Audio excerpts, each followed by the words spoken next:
I'm so exhausted, I needed the energy, needed to pick me up. I'm in your movie, but this is my cinema. I got the power, I'm built to devour. Anyone coming against me, a tower. I don't cave under pressure. Some of y'all leaving here in a stretcher. Took my time to go and get better. I was reading in the red letters. Ay, hit me with your best shot. I got time today. Feeling like a matador with that Red Bull. Oh no, you can't stop me. I'm running my own play. For the game win, I came to pin anything that gets in my way. Been here, done that. You all know what we came for. Been here, done that. You all know what we came for. Energy, energy, energy. I need that energy, energy. Energy, energy, energy. I need that. Been here, done that. You all know what we came for. Been here, done that. You all know what we came for. Energy, energy, energy. I need that energy, energy. Energy, energy, energy. I need that energy, energy. We've been here, we done that, we done that. You all know what we came for. You all know what we came for. We've been here, we done that, we done that. Energy, energy, energy. I need that energy, energy. I'm in the game like EA. Been in my prime since pre-K. Shooting my shot from long range. Going over heads a good toupee. Treat every day like payday. Y'all been living so mundane. My work week is Sunday to oh wait, that's every day. Putting in overtime. Punching the clock, I'ma get what's mine. While everyone's sleeping, I'm living my dreams. I got a coin that's so divine. Lord, take the wheel like 10 and 2. I'm losing energy, I'm overdue. I've been on the top ropes, hitting my pros. Watch me hit the power moves. Been here, done that. You all know what we came for. Been here, done that. You all know what we came for. Energy, energy, energy. I need that energy, energy. Energy, energy, energy. I need that. Been here, done that. You all know what we came for. Been here, done that. You all know what we came for. Energy, energy, energy. I need that energy, energy. Energy, energy, energy. I need that energy, energy. Been here, we done that, we done that. You all know what we came for. You all know what we came for. We've been here, we done that, we done that. Energy, energy, energy. I need that energy, energy.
Well, everybody, welcome back to Challengers Elite. We're in the midst of stage 2, going into day 2. Group stage action from yesterday continues on into today. And my goodness, the standings are tight. The energy's getting hot. I don't even know if energy can get hot. I guess technically speaking it could. But speaking of hot, how about this? Visions didn't expect that intro. Mr. Ketchup on Spaghetti is with me here. And Visions, I'll tell you what, man. We have a thick day worth of action today. You're welcome. I'm just keeping you on your toes. Hey, I told you that in private, all right? And that's not something I do anymore for everyone out there, okay? But I just said it. We got a great schedule ahead of ourselves. We already had some banger matchups a little earlier on. Had a great one there between the Originals and Vengeance. Rocker Academy, of course, continued to show their dominance. But coming up next, we got Bear Claw Esports up against UYU, the second seed, up against a better-looking Bear Claw, I'll say so far here. That has actually been able to, hit some form. We were watching over them yesterday, Alan. We had a lot of great things to say about that squad. We sure did. And then to finish things off, how about the quote-unquote dark horse story? Easy wordplay. Stallions going up against the defending champs, the Texas Nation Juggernaut. I think it's kind of like Texas Nation subtitled Juggernaut because they have been looking extra polished, which is scary to say because during the grand finals run that they went on during the playoffs in stage 1, they were terrifying. And what we've seen so far has been really reinforcing that. So let's see how exactly the standings have shaped up after the first day of action. We got a tie up top, Bear Claw. Again, like you mentioned, much improved after stage 1. In a dead tie with Texas Nation for now. Both teams at 2-0 at the same map count. UYU right below them. One of those teams will for sure be adding a 1 to the loss column at least, as that, of course, is our first scheduled matchup. And then at the bottom, a 3-way tie currently, which actually means there's some opportunities for all 3 of those squads at 0-2 to make some moves, not just today, but also throughout the rest of this group stage, looking to get to the top 4 position, which guarantees them that entry into the double elimination playoff bracket. Yeah, there's a lot going on in the standings. Like 18 and cracked, not expecting them to be at the bottom 0-2. To be fair, they did play a really close map number 5. Yesterday, they ended up losing 3-2, but I'm expecting them to potentially have a bounce back. And then we'll see, what happens at the top right now, because we're framing up this one between Bear Claw and UYU. We have no idea which way it's going to go. Both are looking solid. We have changes on both sides as well. Mochila out, Exotic in. Other side, of course, we have all kinds of different things kind of happening and going on within that roster, with Scrappy kind of coming over towards Ultra, and then obviously bringing someone new in here, which was Gintroid. So we'll see exactly how this fares, because I'm not really sure how the changes are really going to shape up here for us, but what we do know at least is that it's been a 2-0 start for both teams. So they're coming into day 1 hot, and they want to carry that over to day 2 without a doubt.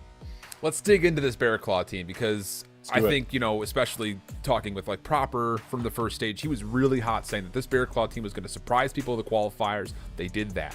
He also they're going to do very well on the stage. They didn't really fully do that. But the thing about this is you still have 3 of the core 4, as you've mentioned. Exotic is in, Mochila is out. And the thing about this is you need Exotic for the Hardpoint, I think in particular. That was the biggest thing for Bear Claw last stage. They really kind of found success in the Surge, and especially in the Control, which we'll talk about once we see the map set. But for the Hardpoint in particular, this team needed to show improvements, and boy, have they. Looked so much better in the Hardpoint yesterday than they did in stage 1. Yeah, it was incredible to see what these guys were able to do. But on the other side, UYU, this has been the team that, of course, finished second throughout last stage. They had a great run. Didn't have a great performance in the grand finals, as I think we do have a bit of a change up here for as far as what you're seeing. One of our EU squads here nonetheless, but you do take a look at least at what we do have at the bottom. The big thing here, I feel like, is Johnny for the players on this roster. He has a 1.04 KD, 88 Slayer rating, and yesterday, Alan, he went on a 15 spree, absolutely going off, and it was on a Gavutu Hardpoint, which was insane out of all the map mode combinations. I mean, expecting a sub to be able to do something like that is unheard of, but Johnny steps up. I even listened to the comms, his specific clip that he posted from his stream. He was just so locked in, Alan, just maneuvering around the map, constantly on top of what his teammates were telling him to do, always making the forward play, thinking ahead. And you got to think, the kid is just 18 years old. This is his first year in Respawn, and he's already showing that he's a top caliber player here in North America. Yeah, his search and destroy statistics from season 1 were unbelievable, but you and I were both more so impressed by what he was able to do in the Respawn, as you mentioned, in his first competitive year. Which is why I think on the other side, we really framed up Noisy as needing to be as good as he was yesterday today, because someone has to deal with Johnny. Like, flat out, this UIU team is terrifying largely because of him. Not to take anything away from anybody else, because Rex and Phantoms from last stage were also incredible, and Jintroid is a solid option to be sure. But the thing about it is, like, the Hardpoint wins that came through yesterday versus whatever it takes were largely in control due to the fact that Johnny was finding so much success. Not only because of the 15 spree he went on during the Gavutu, but he also had a really good showing during the Tuscan Hardpoint as well. So when you've got that much extra resiliency built into a player who's also just lights out in Search and Destroy, it makes for a very difficult team to beat. I think mostly because of the fact that, you know, hey, we said it a lot last stage. As we look over the map mode combos that we have in front of us, this UIU team was getting through the group stage without having won a single hardpoint versus another playoff team during the groups. But it was all 2-3-5s that they got through those major opponents. But then they got the playoffs, and all of a sudden their hardpoints were great, and their Search and Destroys were getting countered. So you start to think that as you look at this map layout, that the 1, 2, and then the 4 and the 5, if they can come out tonight and look good in the hardpoint and the Search, find a way to get success on both fronts, this team's going to be very difficult for Bear Claw to take. Yeah, that's the big factor. Can they be just as consistent as we're almost expecting them to be throughout Hardpoint, throughout S&D? Because we know the controls, like, it has just been so good when you watch over Bear Claw, and we were watching over them yesterday, and just that was the turning point, right? When this team goes 0-2 down, I think there was a couple of points that I brought up. One is the fact that you have a great atmosphere, I feel like, with the likes of Exotic and Noisy. You can almost never really expect bad vibes to kind of be thrown around the comms. And on top of that, you can always rely on that third game mode, because they have been relentless in it, especially when it comes down to the Tuscans. They've been so good at being able to win out on their offenses. They've been one of the few teams that has actually consistently had, you know, a really strong positive record. Most teams, it feels like, within North America when it comes to control are even slightly positive, but not this Bear Claw team. So I think a lot of what we're expecting out of them to see if, you know, they can come out here in a Bocage Hardpoint, really set the tone, you know, see if you can shut down Johnny, see if you can get Exotic going, who's able to play this flex role beautifully well. And I feel like, you know, with the addition of Exotic coming in for Mochila, you should have a lot more frontline pressure to be able to break open these hills, hold these hills, especially coming in with this very first map. Look, here's the thing. When we were kind of going through the statistics from the previous stage and our expectations after day one coming into today for both of these two teams, our biggest takeaway was the fact that these two teams really do enjoy the same map set, largely speaking, especially for Hardpoint and Search and Destroy. We have both the Search and Destroy maps that we expected, Bocage and Tuscan, and we're going to get the Gavutu Hardpoint. So I think when you're looking at the difference of these two teams, I think you're looking at map number one right here, Bocage Hardpoint, and then also the control, which I think Bear Claw naturally have an advantage because they're unbelievable at control. But taking us through the act, Dylan, big shout out to the boys, giving us the inside look, and straight on into it, Austin. Here we go. The UIU Bear Claw, map one, Bocage Hardpoint. Hold on to your britches. Yeah, hold on. I hope you guys are ready. It's going to be a fun one. Both teams 2-0. And already the battle's starting to commence here for the P1 hill. It's going to light up a little more green than white in that kill feed. So Bear Claw going to be able to start to threaten the back already. Radial's going to see if he can maybe find a route. Almost had good timing, but Dylan Rex off the spawn will be able to cut him down. So Bear Claw get 13 points early, but now need to try to fend off the rest of the remaining players coming through here for UIU. Yeah, just interesting scrap battles through the mix, but as you had mentioned, the big focus is what happens to the left side of the minimap, and so far for Bear Claw, a lot of the focus has largely been on the hardpoint itself, but with this convincing kill feed, now there's a chance to influence the spawns.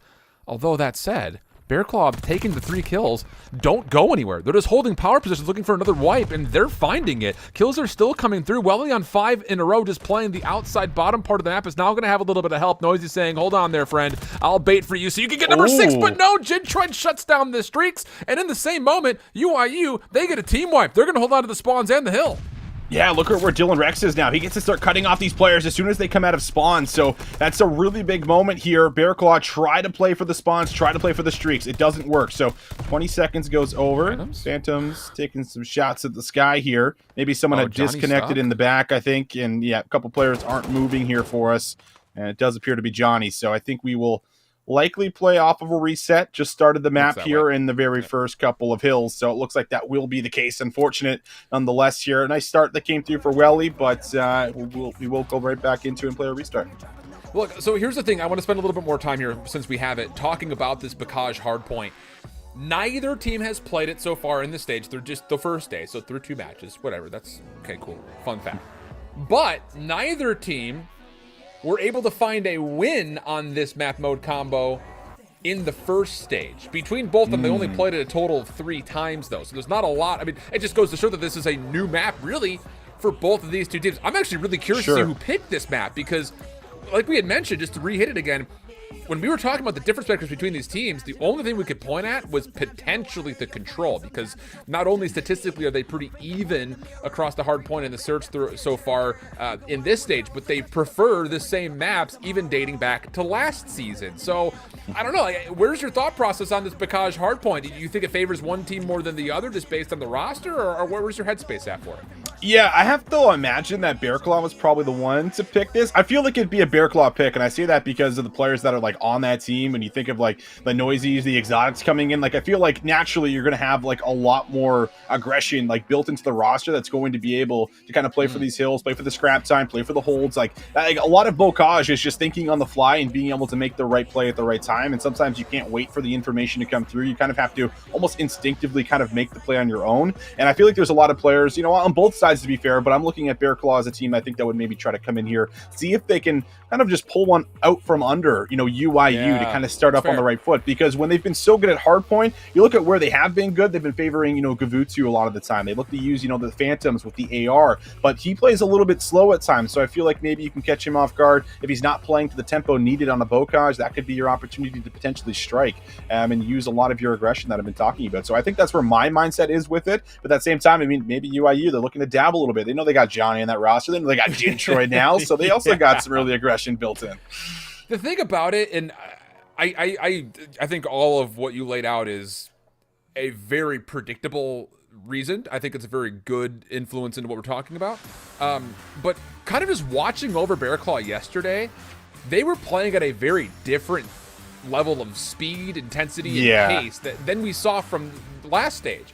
You know, I think that's kind of maybe more so where the key is when it comes down to this map is if you can manipulate that timing and that speed, you can try to handle this map's chaos a bit more just because you kind of find yourself in a position to know when that chaos is going to happen before it really unfolds because you've got a good lay of the land and, you know, so on and so forth, more buzzwords and things like that. But this is interesting. I'm actually really excited that this is the map series that we got because as much as I wanted to see everyone play their maps that they, you know, have good results on, this gets a little bit of a wild card here for map number 1. And depending on who comes out on top, that all of a sudden puts a very different look into map 2 and 3 immediately, let alone the 4th and potential 5th that we very likely could get to.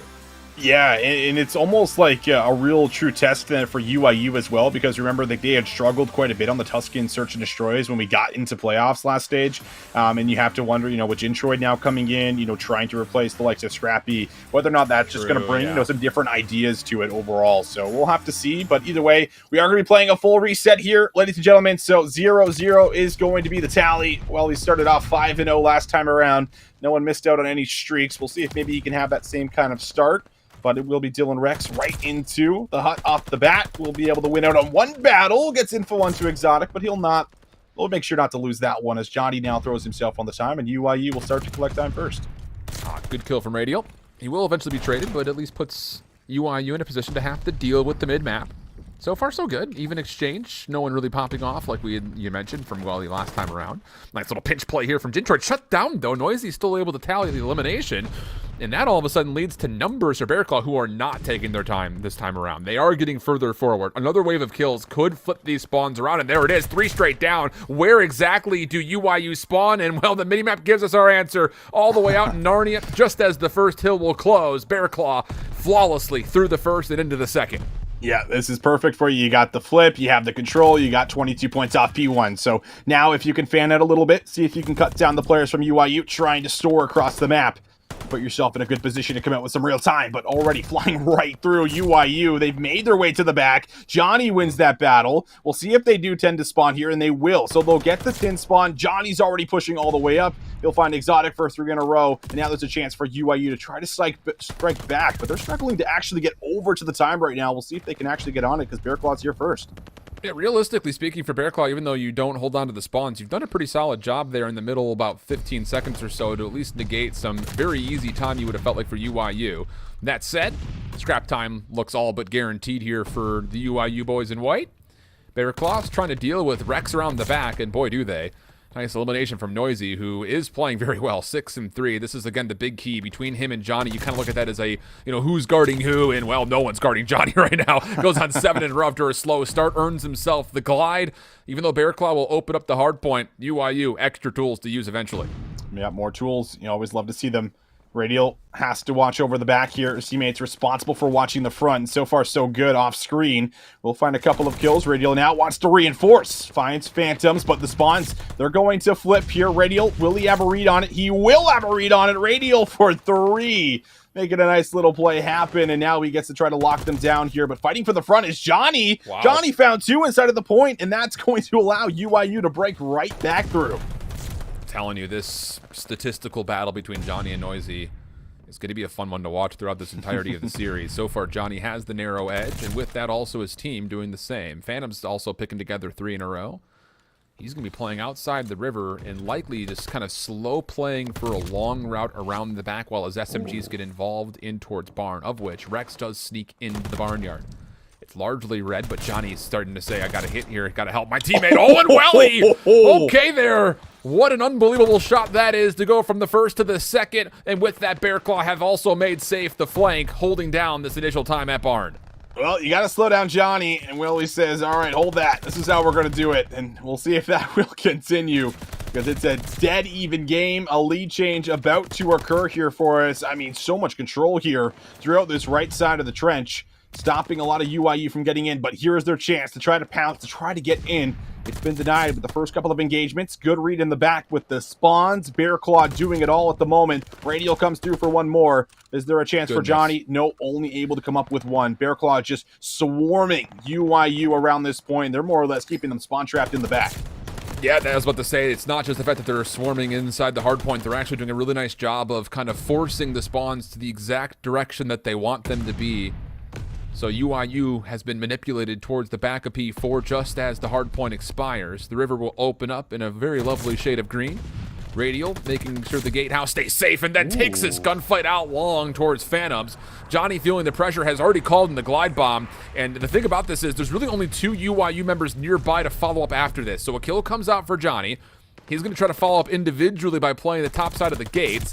Long-range shots into Welly were very well placed, and as Phantoms and Rex get involved, they will break, will UIU. UIU are in. Spawns in the back right now for Bearclaw, but they got to get to Dylan Rex, who will be able to find the first one. I think he's got to read on the second, almost with the pistol, but Welly will deny it. And now 20 seconds to fight for. Bearclaw in a prime position to be able to build themselves up a bit of a cushion. Nice shots from Noisy for 4. Noisy for the pistol. Will take down 5, 18 and 10. Scrap time is secured. Thanks to the man on your screen as Noisy goes on yet another spree. Honestly, we're spoiled. We're watching some of the best young players and challengers just go to work on one another. Gintroid, slow start for him, but gets an important double to keep the long flank safe. And with that, UIU will have numbers and map position to allow them to get some very much needed time here on the first hill. Exotic and Noisy, though, working together. Clear out the gate, and then a little bit more. Welly has an idea on where Phantoms is positioned, but Rady will beat him to the punch. And that means that now he can make his way in towards barn. Good read onto Johnny. Easy elimination there, but the trade immediately to follow leads to a second. Rex for the third! Right over the top of the fallen body from Exotic. Immediately allows UIU to get back into the hill. Oh, man. It's just the highlight reel after highlight reel. There's all kinds of multi-kills coming into play for us. The hill, though, will go neutral for the time being. Only 10 seconds left. Both teams concerned about what's going to happen for P2. And player 4 now, Phantoms, will have a big battle, but Exotic is there. He's ready and waiting. We'll be able to get now an automaton in the mix, as the setup is looking good. But Noisy, he's going to be responsible for cutting off this entire rotation through the trench side yet again. Everyone else here for Bearclaw just needs to focus on the front. Watch through barn. Radial just needs to be annoying, and he's doing exactly that as he's now on 3 in a row. Yeah, but this is the problem. You kind of have to come back to your teammates, and he does win the gunfight versus Rex. But to say everyone for UIU should know that he's going to come back into this point. So now Welly from Tin, hoping for a bit of help as he gets to work on Gintroid's left shoe. He's done well to get some damage, but can't finish the kill. Eventually, nades will take care of the contestant, leaving UIU with just one more member left, but it's Johnny.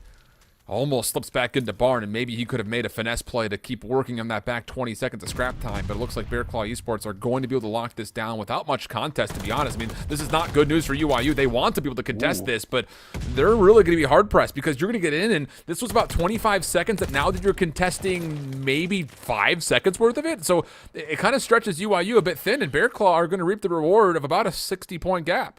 Yeah, they're up by now about a full hard point, and this is where you have to start to get some work done here. It starts on this hill for UIU. Make sure things do not get out of hand so you don't have to mount some kind of a crazy comeback on Bocage. But Radial through the front door, able to find that first one, takes down Rex. His teammates also starting to find some kills. Well, he gets a second into the back. Radial hitting the same flank again, opening the windows. In he comes, but Johnny there for two. Won't be able to find the third. Noisy will answer back with a double of his own, and Bearclaw find the opening right through the front, and now we're inside the point.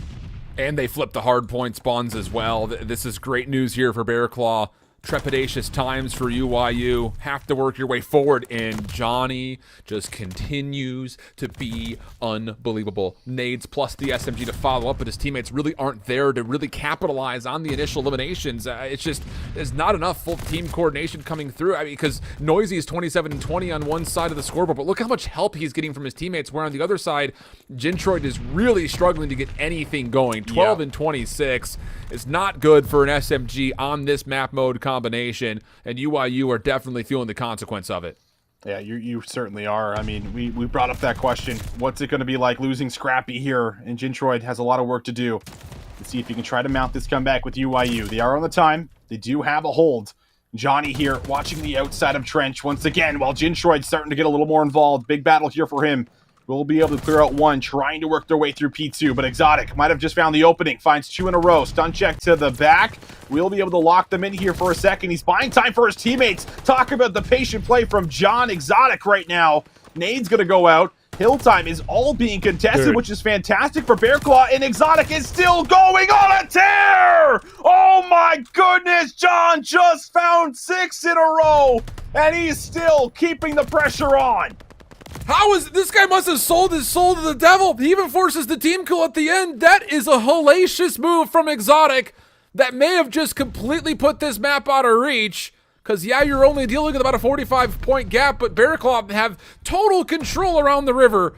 By far the most unbelievable thing I think I've seen on Bocage Hardpoint by the hands of Exotic, and now UIU. Desperation starting to come into the grips as they make their way towards river, and a full 4-man feed means that UIU will survive, they'll break, and there's a chance to bring this back within margins of only about 20 seconds if they can get every second here in the river. But as the glide bomb gets called, you got players coming around the back for Bearclaw. They do not want to see this last 20 seconds be forfeited, and even though the kills come through initially, there is a decent enough response from UIU to keep them off the hard point for now. Yeah, I do like this call for the side of Bearclaw. Use the glide, get him off the time. Any time that goes to the game clock right now is also in your favor. We're down to about 1:09.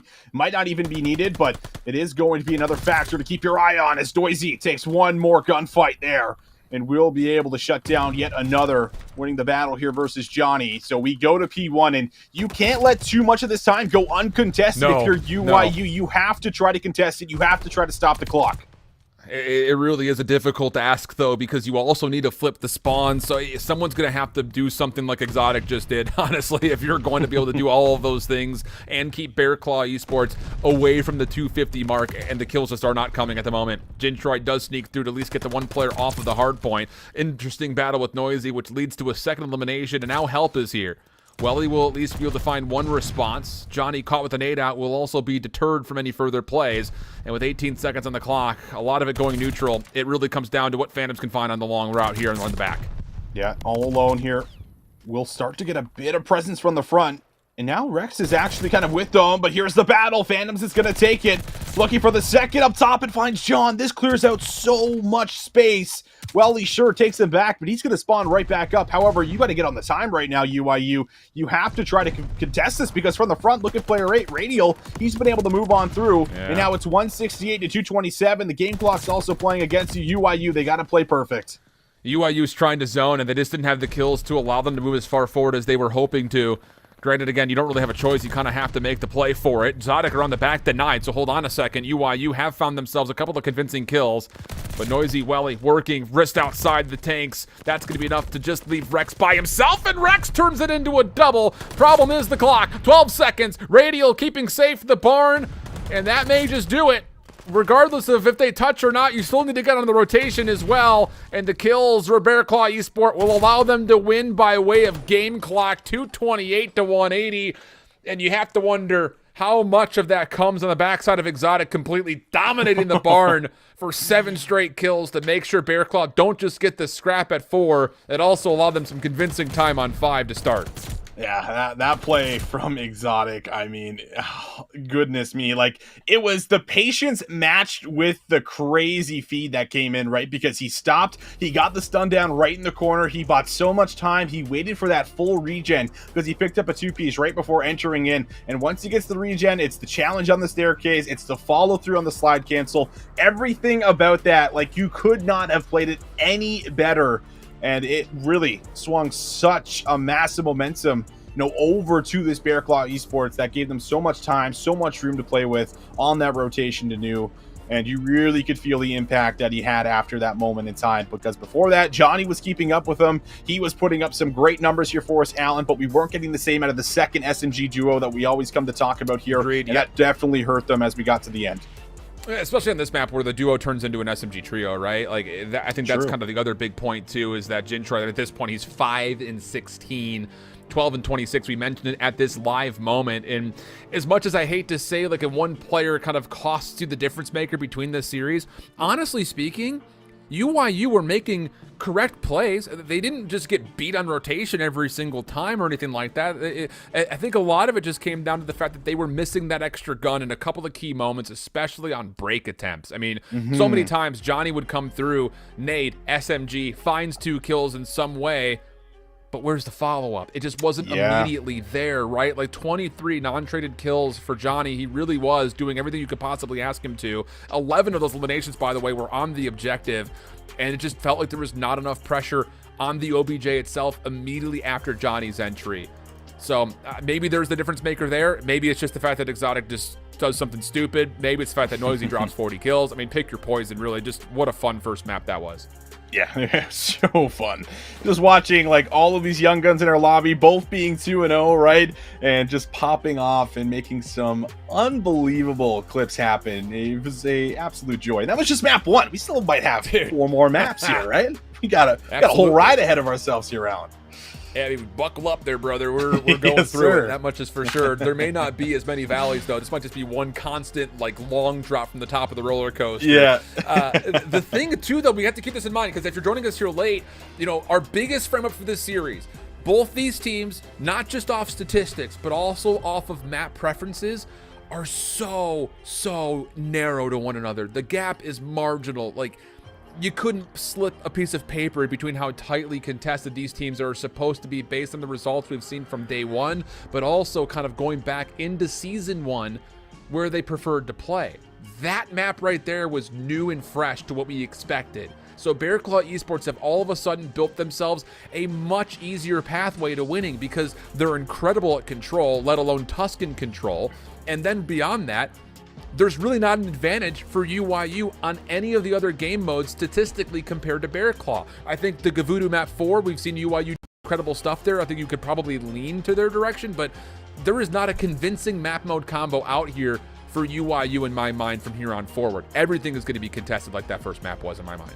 Yeah, I think so too. And I think am most intrigued to see what's going to change up here for UYU now that Scrappy's not on the roster, because a huge part of their Tuscan Search and Destroy success came from the fact that Scrappy would pull the sniper on this map mode combination. Agreed. Whether that was, trying to get aggressive through A long, or he even had a lot of play calls that, he would sit up top church, look for that player who was sitting top fire or up middle alley, see if you could open up a kill, and then allow your subs to start to flood through and push out, grab all that map control and allow you to control the bomb site.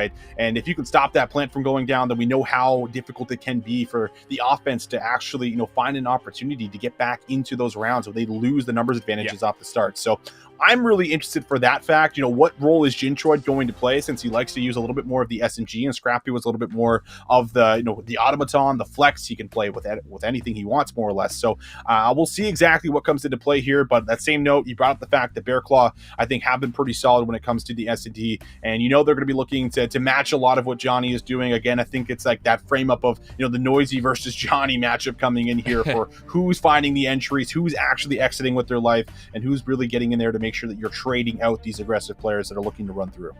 And that's the biggest thing too, is we saw it when Texas Nation played UYU in the winners in the grand finals on this map mode combo. We both came into it thinking UYU has looked great on this map mode. Like, they've got just a wealth of plays to choose between. However, Texas Nation really showcased that, wait a second, maybe UYU is a little bit more one-dimensional than we came to expect, because they were getting information by way of nades, and it never really felt like UYU could get their feet underneath them when it came to finding a successful offense in particular. So for a Bear Claw team that's on the up and up, who've looked really solid in Search and Destroy, not just in Season 1, but especially in the Stage 2 that we've had so far, I don't know. I almost feel a bit nervous for UYU coming into this without one of their guarantees, which was, as you mentioned, the Scrappy Sniper Rifle. That was such a catalyst for success for them. As much as I wanted to sit there and watch Johnny and Noisy go at it, I kind of feel like you have to put attention on to Jintroid just to see what is it that he's going to do role-wise. I think you're absolutely right. Like, Jintroid's coming into this roster. This is a top 2 team. What is he adding? What is he bringing? And, well, look at this. They still have the sniper, except it's going to be Rex trying to look for the picks. And he gets a great nade. Doesn't find the kill, but it gives you a lot of information that at least one player is hovering over by A, and that is the player with the bomb. Meanwhile, Rex does find the player with the bomb. He's able to work towards a pick onto Exotic. And Radial pushes out, though, onto Jintroid, and will be able to even us up.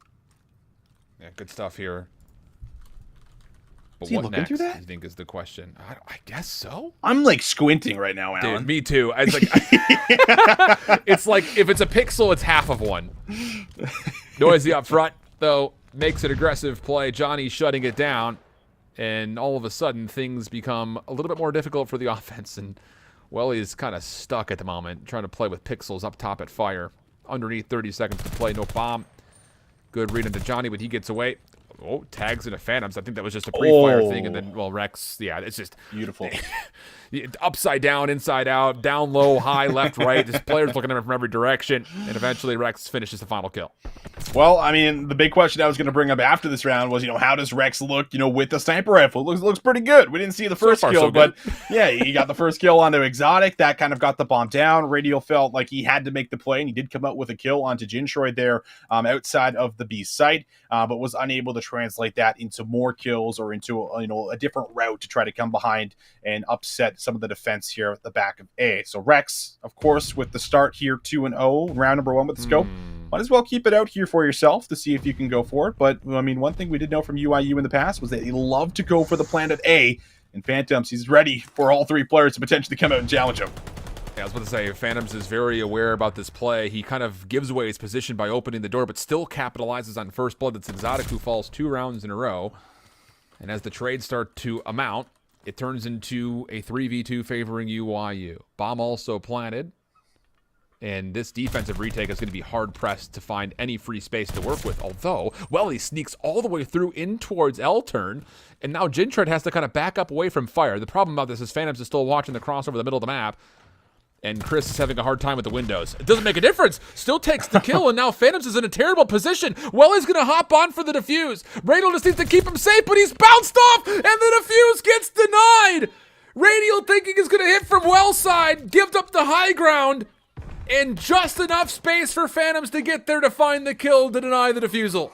Oh, man, that's so tough, right, for Radial, because you kill the first player up top, and all of a sudden you're like, okay, like, surely he's not in the clutch spot, too.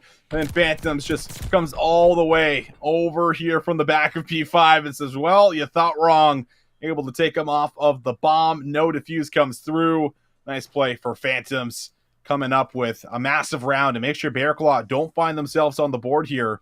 And that's off the back end of now a couple of the first bloods. We go back to what was happening versus Texas Nation in that grand final, and it was always UYU getting blooded by nades, always losing out in the first engagement. So far, so good here with the first couple. And it's come way of Sniper here the majority of the time. Boy. But how about this? Exotic, he's just sick of the gunfights. He's just looking to drop the bomb. Oh, but he doesn't get it down. I was about to say, this triple stack of for UIU and Church, they're going to have nades guaranteed going over towards the bomb site. They get the information. Johnny makes the play. Phantoms make sure that no trickery happens around the outside, but Radio and Welly once again salvaging and making this round doable. Now it's Welly around the back, and there's an opportunity here to where he could just flip the map completely on its head, maybe catch someone off guard and make this 1v1 very approachable.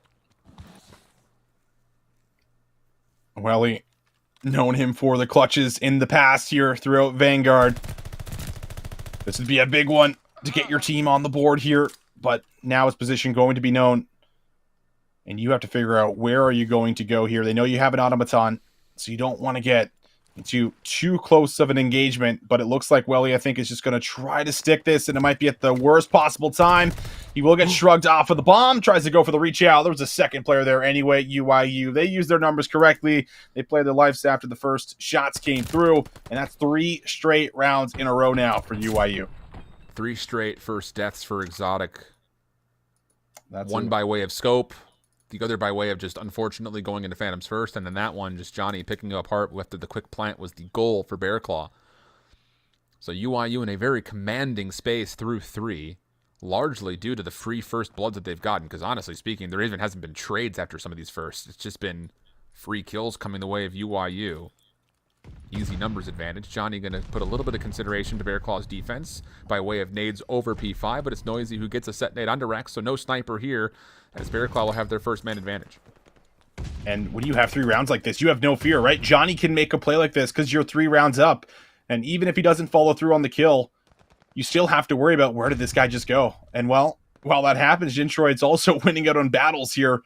Able to find a couple more. Bomb has not been planted. Johnny clears out the top of Church. Radial is going to come right through for Phantoms, who's been watching the same spot the entire time. So Welly left alone again. Has to take the challenge, and it's not going to happen. UIU, they are just playing clinical. Search and destroy. Another round is here for them. 4 straight. You just can, and I get it. I do. I truly do. The nade takes down the sniper, so you think if you're Bear Claw, okay, the top side of the map is now open for us to try to defensively take, but they don't, I mean, as far as we were able to gather, there really weren't any good responding nades coming through because Jintroid looked like he just held a heady and got 2 for free. So it's just a bit unfortunate, I would say, for Bear Claw to do so much right off of the opening set nades and then have nothing left to fully clear things out. And now, oh my. This is bold, to say the least. 3-man hit with the bomb through Church. Welly is able to credit for first blood and turn it into a second, and then Noisy wins the final exchange, leaving things immediately down to Johnny. And Johnny will be traded. Well, that's one way to switch it up a little bit, right? Usually maybe you expect maybe a B push to come through. It's like, okay, let's try the other bomb site maybe. No. Bear Claw's like, let's just run it up mid. Let's just get right into Church. And the beauty of the play is that even if you did get traded right away off the bat, like there are so many different places you can go inside of Church. You can kind of just disperse and no one's really going to know where you ended up going. You make your way over to B, you can backtrack, you can push through, but they push through. They go all the way and they find all of the kills. That is for certain. So if Exotic can maybe start to get a little more involved here, you might have a shot at being able to combine for some rounds. And Noisy comes out with a scope, finds one. Welly gets the second, and it might be another. Oh, wow. What a fast round. It's over in 15 seconds, and Noisy takes down 2 with the sniper rifle. That's an incredible threat to establish as well, by the way. Just the fact that Rex has kind of been free outside of a couple of nades going his direction from really having to counter-snipe anybody. But Noisy has now established a threat late into this search and destroy, but at a key moment. And, well, I'd be willing to bet here as we get into round number 7 that UIU will send some nades into the middle of the map this time. I imagine they don't want to see Bear Claw freely get into Church. But with Noisy now getting the hot hand with the scope, he's once again going to go towards the outside. Rex not interested in taking the initial challenge, has tagged him with the nade, so they don't know. But the thing about this is, with that initial pressure from last offense for Bear Claw, UIU has to pay respect to the middle of the map, and that will allow them, with Noisy's help, to get the bomb down for the first time safely. Oh my goodness, Radial for 2! My goodness, Radial gets 2. Exotic gets on the board. Bear Claw starting to turn it around. Phantoms picks up 1 onto Exotic, but Problem here, you got 3 players to cut through with no real time to work with, and no one's giving you a challenge either, so you're simply just playing 4 kills. Well, he gets another shoulder out, knows exactly where he is, and, well, he even takes the challenge there. Had the heady with him, but we'll be able to win out in the battle. So, big play from Radial. Finds the timing, the double down low is what initiates everything, and that's 3 straight rounds now over for Bear Claw. Yeah, think about how much the chess game allows Bear Claw to come away with that round the way that they do. You've got Noisy, who establishes the sniper threat. Rex is not interested in taking the second peek defensively against that sniper rifle now. And then because of how Bear Claw hit the middle of the map the last offense, UYU are spending all of their nades to stop that from happening again, or at least a handful of them, leading to a free plant. Radial's just there, by the way, just to make sure that Johnny doesn't make that same play he did from a couple of defenses ago. So, as we get into this round, snipers will see each other, and Noisy will take out 90% of Rex's health, but not find the kill.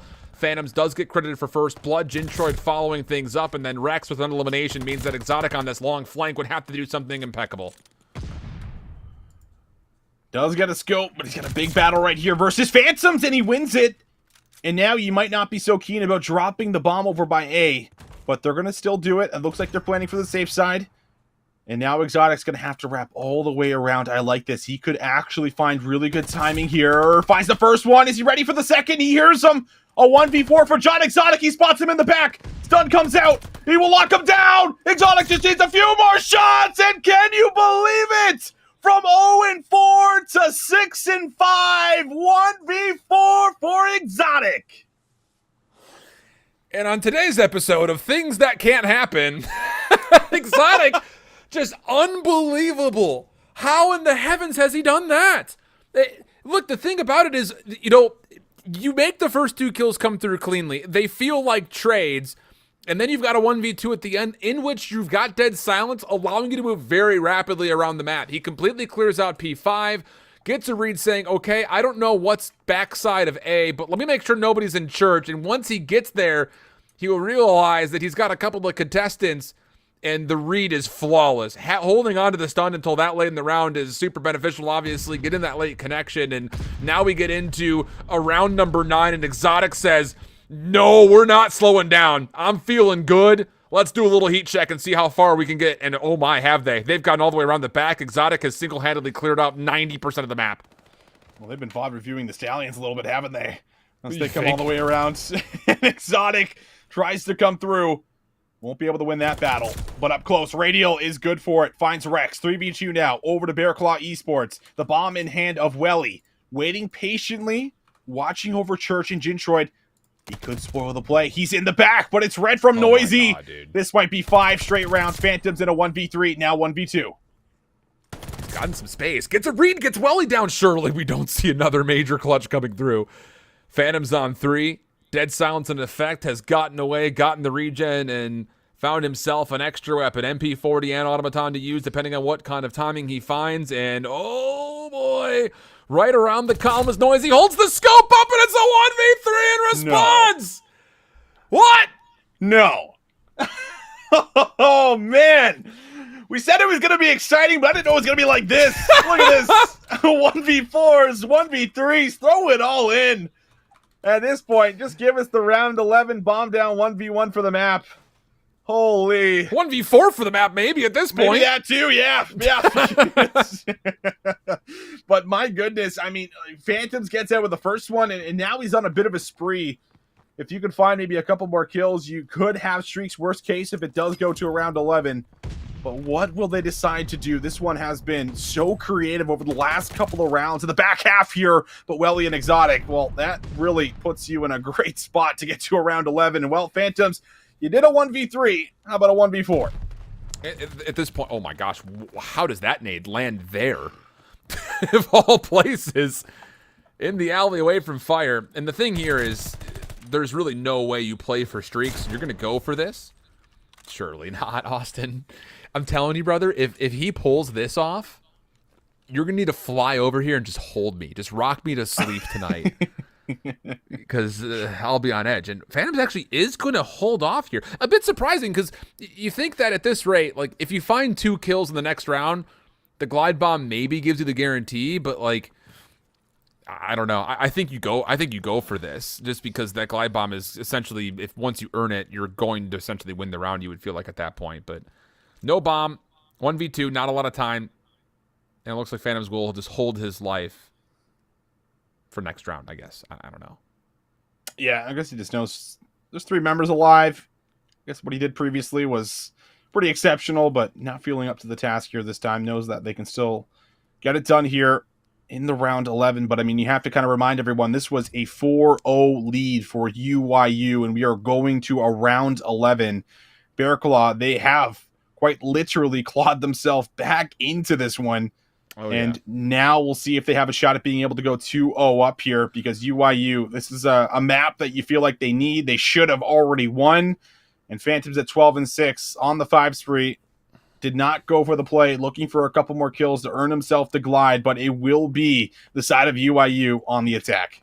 Same play. This is the same play as last round. This time, the only thing that's different for UYU is that they have tossed some nades to make sure Bear Claw do not come in and find the free kill. Last time around, Rex got blooded by way of nade. This time, they're not going to allow the same thing to happen. So this is what the execute was supposed to look like in the previous round. The thing about it is, can you actually find the kills? And, Rex actually makes the outside of A safe while Johnny tallied the first blood. But Radial in the middle of the map has some overwatching help from Welly, but he was kind of isolated and stuck, and Welly has been seen.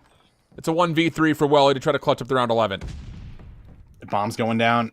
No tacticals, no nades, I don't think, available for him. Going to be a tough one. Welly now, does he have what it takes? He's going to spot Phantoms, but Phantoms wisely backs down from the challenge. Everyone's backing down from the challenges, but not this time. Phantoms will catch him on sprint. No shot at being able to clutch this one up in UYU. They'll take it home 6-5. The chess game of that match, though, unbelievably cool. And a lot of it we couldn't talk about because the clutches just kept happening. But outside of the 1v4 and the 1v3, Bear Claw's adjustments were so freaking good. There were a handful of moments that I was trying to lay out that I think really were the indicator of how Bear Claw were changing things up. First and foremost, it was that play that Bear Claw made through the middle of the map on their offense through Church. UYU in that round knew coming back into their next defense, you need to toss nades so that doesn't happen. But the thing that changes things up was Noisy brings a sniper to the table. And now all of a sudden, not only can you not contest defensively through the middle of the map if you're UYU, but you also don't want to take the 1v1 versus Noisy out top. So Bear Claw gets so much pressure, and that play from Radial is so huge. He's just there to make sure the bomb gets planted. Once it's down, he can forfeit his life if he wants to try to find a timing, because the middle of the map is yours. The outside of A is yours. Try to find some timing. It's really a beautiful play. And then we just got treated into just 1v clutches all day, every day, apparently. It's just, what a search and destroy, man. Yeah, that's a special search and destroy, without a doubt. 1v3 here from Phantoms on top of it all. 14 kills as well for Phantoms. And guess what? 12 of them were untraded. So good at repositioning after finding that first one. Always playing his life. Only 6 deaths throughout those 11 rounds here. Really displaying what he's capable of doing. On the other side, really typical defense, coming through here for Bear Claw. Like, coming back into that one after, being 0-4 down. A lot of teams, are usually not able to kind of work themselves back in. But, something I kind of keep on hitting on is the fact that I feel like this is a vibey squad. This is, a team that can always kind of dig themselves out of a hole if they ever get put in one. And this is a great example of it. Just not enough, unfortunately, to put on the finishing touches. Yeah, the nade response, I think, is what you're getting there, too, because Rex, outside of the first couple of rounds, really didn't find a lot of value with the sniper rifle, because, 2 of his kills were by way of Rex in the first round. There was a first blood in the final kill, if I'm not mistaken. So that's 2 of his 4 total kills in the first round. So he really was a non-factor for a lot of that quote-unquote comeback that was starting to be put together by Bear Claw, but just too big of a deficit at the beginning. Man, that's a really fun search and destroy. Like, I could sit there and talk about that search for the next 3 hours, just with how the adjustments for both sides started to come into play. Really, really cool adjustments from both teams. But with that, here's the big news. We're tied up 1-1, my man. And now we're going into a control, which Bear Claw have been so good at. Like, so weird to see a team finish, 7th in stage 1? But we're 6-1 on the control? Like, how do you go 6-1 in control and not win more than one single series? Well, apparently the answer is whatever the problem was, they figured out, because now they're starting to put together Hardpoint and Search wins on top of keeping a pristine control. This is another tall ask for UYU to deal with this Bear Claw team going into map 3.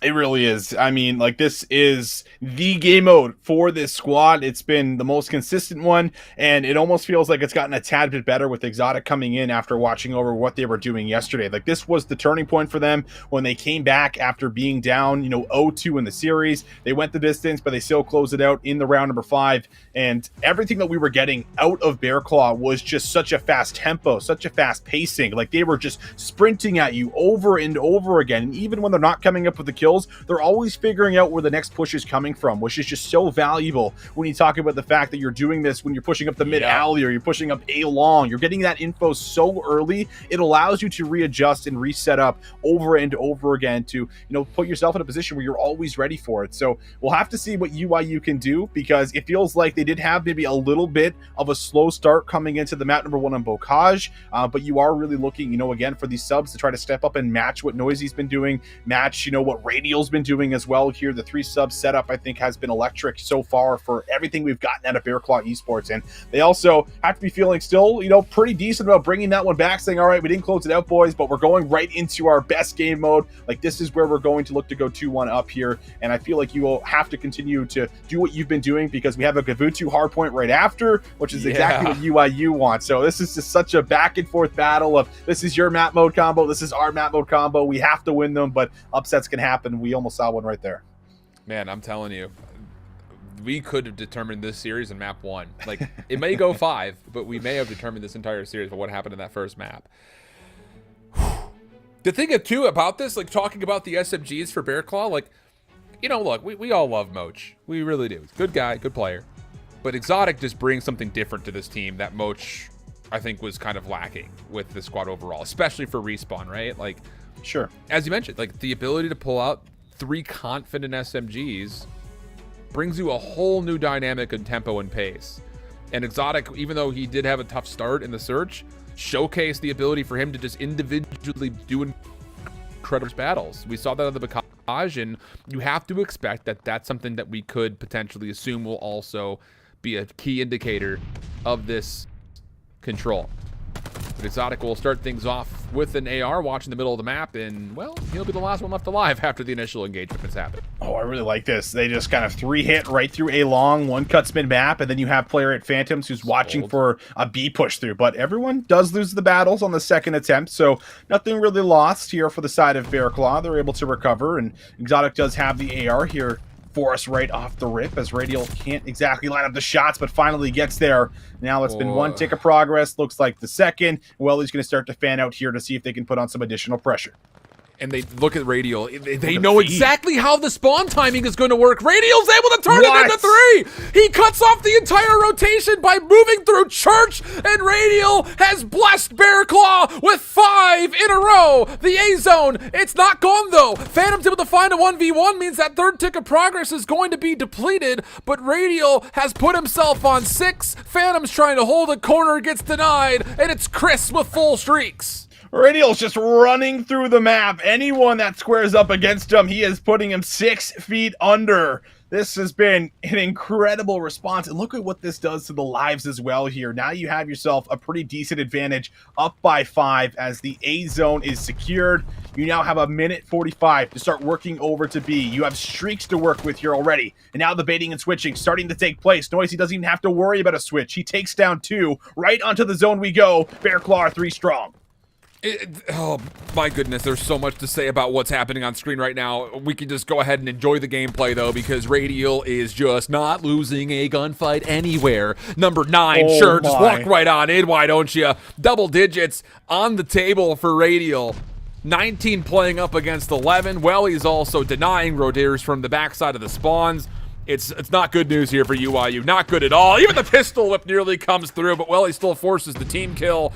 And now Radial, who's the last one left, will very avidly take a couple of shots and largely just wait for help. More than enough time to get these final 9 kills. Yeah, just 9 left. Like, that's the problem. You have to slow things down, and the glide bomb's not going to allow you to do that. Should be able to find a pickup onto Johnny. Gets a lot of information. Jintroid has to press all the way forward, which means that Noisy is there for the trade. And now 7 lives remaining.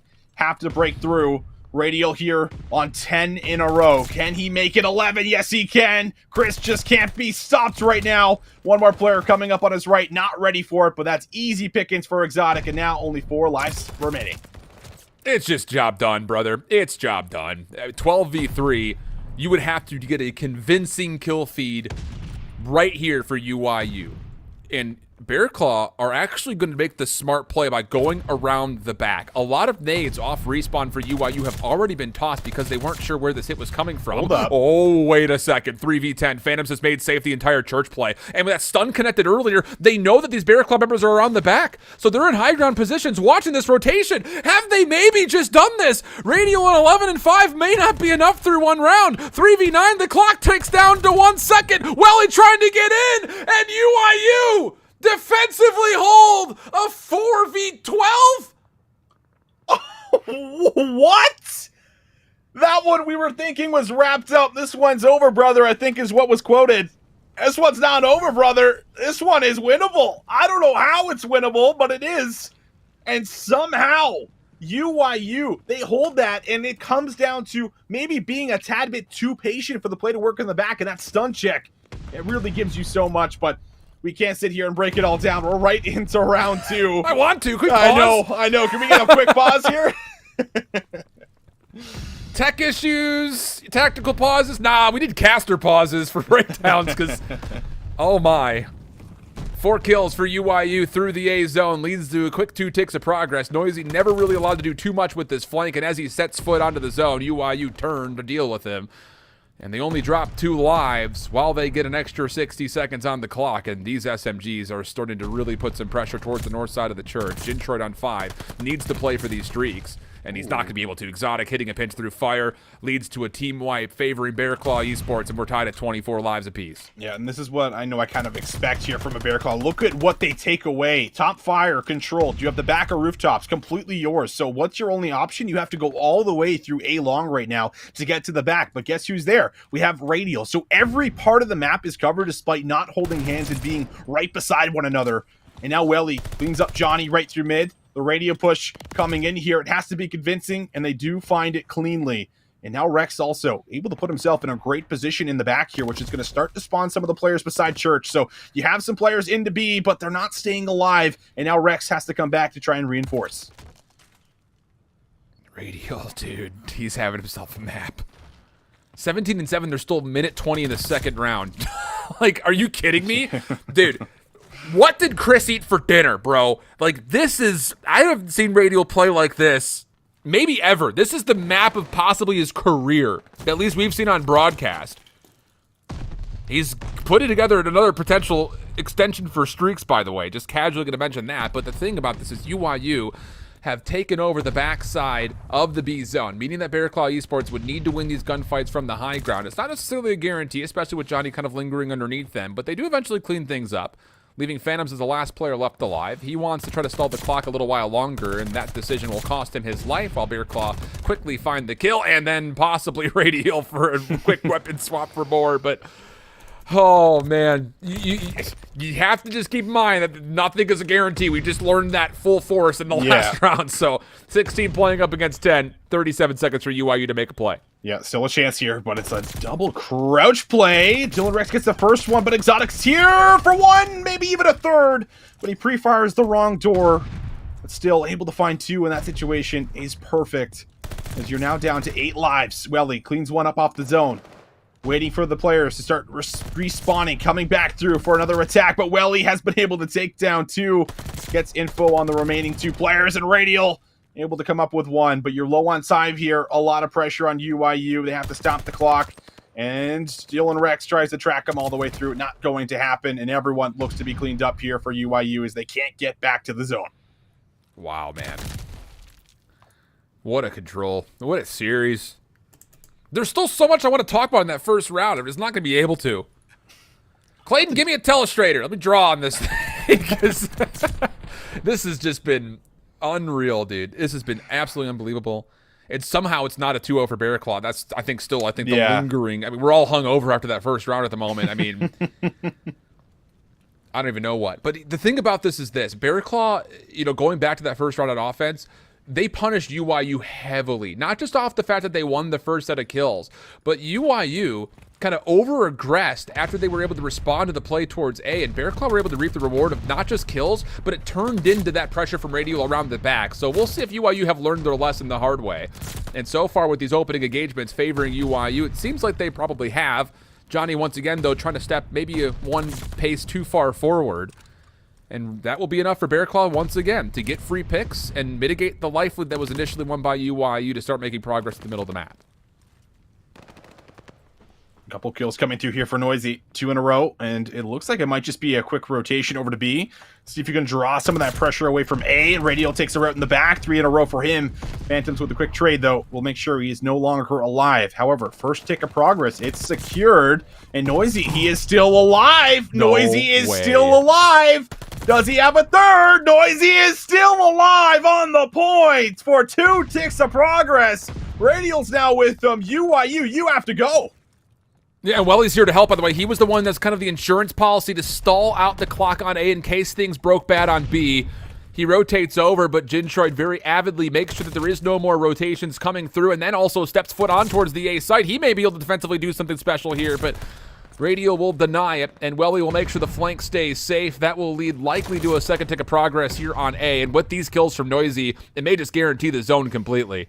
Radial pushing through, just keeping the hot hand. He's trying to get around the back. Rex keeps it safe, and now it's down to UYU trying to put together this defense around the B zone, and with these eliminations, they'll be able to get pretty far forward to make sure that happens. You really just have to admire just how fast Bear Claw is playing and how good they are at taking away the map in just a split second here. But as A goes over, they just need 1 tick of progress or 13 kills. That's what it comes down to. And Exotic has been able to find 2 on the ladder, and he's going to be able to come right over on the point, but he's got no one with him, so he realizes, okay, I can't stick here. I'm going to have to try to play kills, and Jintroid is going to win a big one-on-one battle to make sure that Exotic is not going to be pushed forward. But Phantoms, he's starting to get a lot of work done with the Automaton. That's 3 in a row for him, trying to slip away to keep the pressure on in the spawn. Phantoms is a problem in this position, by the way. You cannot allow an AR to be sitting on your flank for free from the potential high ground, but there's not really a choice that Bear Claw have. Them spawning over towards the A zone means you kind of have to play through Church here, and they're going to take it a step further by not just playing through Church. They're going to go all the way around the back. Johnny not affected by nades, does get dealt with by Noisy. Jintroid over the backside of column gets a read that it's not just one but multiple that are coming around the back, and he actually just sneaks underneath it quite literally by going prone, and the gunfights are all won by UYU.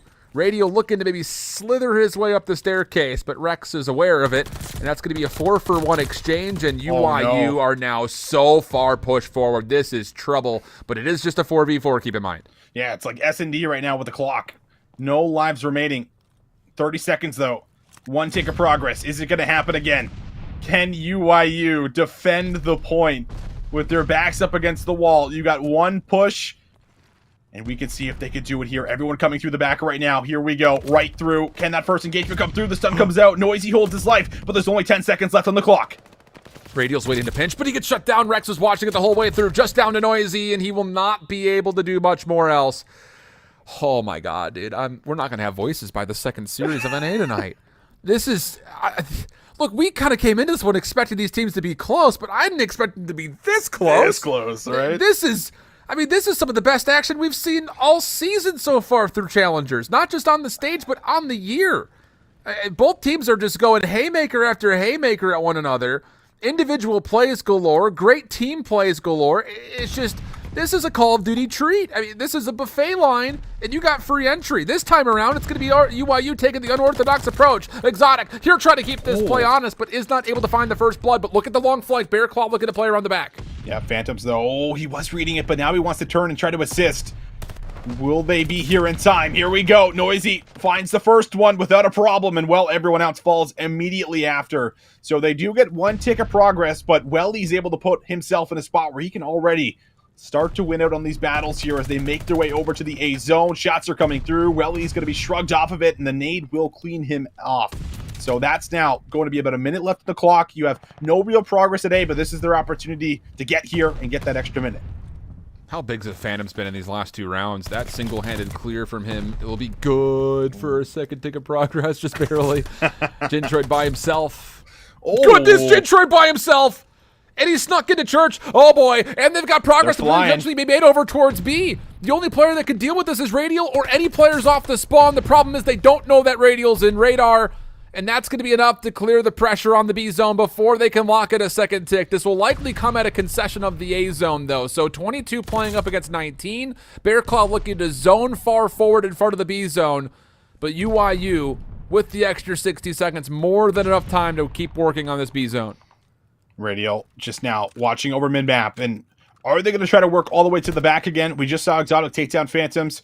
They could try to push through, but Radial finds one. No, he doesn't. Nice little bunny hop comes through here for Phantoms. And that will win out on the battle. Close range gun battle. There for Noisy. Exotic gets there for the assistant. A beautiful teamwork coming in here outside of the B zone. And now that's going to result in a minute 20 left on the clock. 14 lives in total for UYU on this attack. And Noisy, look what he's at, number 2 in green. He's cleared off the whole top side of the map, so Welly will know that players are inevitably coming his direction, but it can only find one of the 3 contestants. So now it's down to trying to break this B point largely from the front. There will not be a play on the backside of the defensive spawn. Really, at the moment, there's not even a player topside Radio nor bunks. Phantoms is trying to work on that, but Noisy is kind of giving him more problems than he can handle. And fortunately, Jintroid's able to turn that into a double from the backside of it. Exotic now needed to call upon. Needs to find a couple more. He's low. Jintroid's still on his rampage, 3 in a row for him. And Phantoms is eventually able to get there to take down Exotic. UYU now on the zone. Oh, Jintroid landed some shots there off the rip. Second ticker progress. Looks like it's about to come in. Bearclaw, they have to respond. There's a team kill from Welly. It's going wrong, but Noisy on the pinch. Noisy finds 2! And that stops the play right where it stands. Noisy being the hero for Bearclaw, and now he's looking to press all the way forward. He doesn't find kills, but Exotic is set up to see if they can cut them all down, as they are going to have to go. 25 seconds left for UYU. So much help here from Bearclaw. They know this hit has to come through P5. Exotic, that's fine. You get 1 for 1. Radial jumps into assist. Phantom's able to find 1 trade, but that's not enough. He needs to get the second kill, and nearly does. But as Noisy is able to come through and take care of Rex, that likely deters any further offensive progress unless number 5 and Jintroid can get there to touch. Not going to happen. It's a 1v6. The last player left alive is Johnny. Hops onto the zone. Not going to find any eliminations, though, and we're heading to around 5. I never thought I'd be so excited to say that out loud, but I'm pumped that we're getting all 5 rounds of this Tuscan control. Oh, my goodness. Just, it's on a knife's edge, man. It's been so fun to watch these 2 squads go head-to-head, and it's UYU. They're on the attack. Last round, they went for an unorthodox push over to B. They got themselves a tick of progress after finding Exotic. Do they opt in for that, or do they go for the safer route? And it looks like they are going for the safer play here. Bearclaw has time and time again pushed through A, but not going to be the case this time around. Instead, they put all of their focus right through middle. See if they can try to play retake through you. Jintroid there for 1, but Radial able to survive and keep his life with Exotic. Yeah, but this is so heads up, though, for Bearclaw. They just not only counter the eliminations that initially come out of UYU, but they put pressure on the potential pinch, because Exotic found a kill and then pushed through into the L turn, and then they realize, wait a second, it's Radial who finds himself there, so where did Exotic go? And he's not going to reveal himself. There's no options here for UYU. They're completely suffocated by having to go Noisy's direction through P5, and he knows this. He's just going to play at least a 1-for-1 trade. There's the first player coming to the doorway, spamming down the door for the second, and then the third on the staircase he nearly is also honest for. But Johnny shuts down the play and builds maybe a small window for the offense to at least get out of spawn. All right, you have to still capture A, and Jintroid, I think, might have just solidified that. That 2-piece inside of you should be good. Members are now here for UIE. You can take a small breath of fresh air as Phantoms has the middle of the map completely locked in, but maybe Bearclaw want to give this one last good college try. Let's see if they can try to break through into the back. Exotic's able to find himself 1. Members are dropping. UIU is crumbling, and Bearclaw Esports, they will find the break. Phantoms needs his kill. He finds it, though. Okay, hold on a second. 30 seconds on the clock. The lives are staggering for UYU, but that win from Phantoms should allow an opportunity not just to stall the clock, but off respawn, UYU should have an avenue to get back over towards A, especially with Rex finding that kill. So it'll be an 18v10. Yes, try to stack this, get this extra 60 seconds. And if Rex can find Noisy, there's also an opportunity for him to push further past the church. This flank from Radial's not going to get here in time, or is it? Oh, it nearly is. It stops the progress for a second, but the extra 60 seconds on the clock, 16v9 with a minute 15 to play. That's the big problem. Low on lives, down by 7. And you're going to have to win a convincing battle in the back here to make sure you don't have to retake the entire map all over again from your spawn. Phantoms cannot get involved in this play. He's going to have to try to hit a little bit late.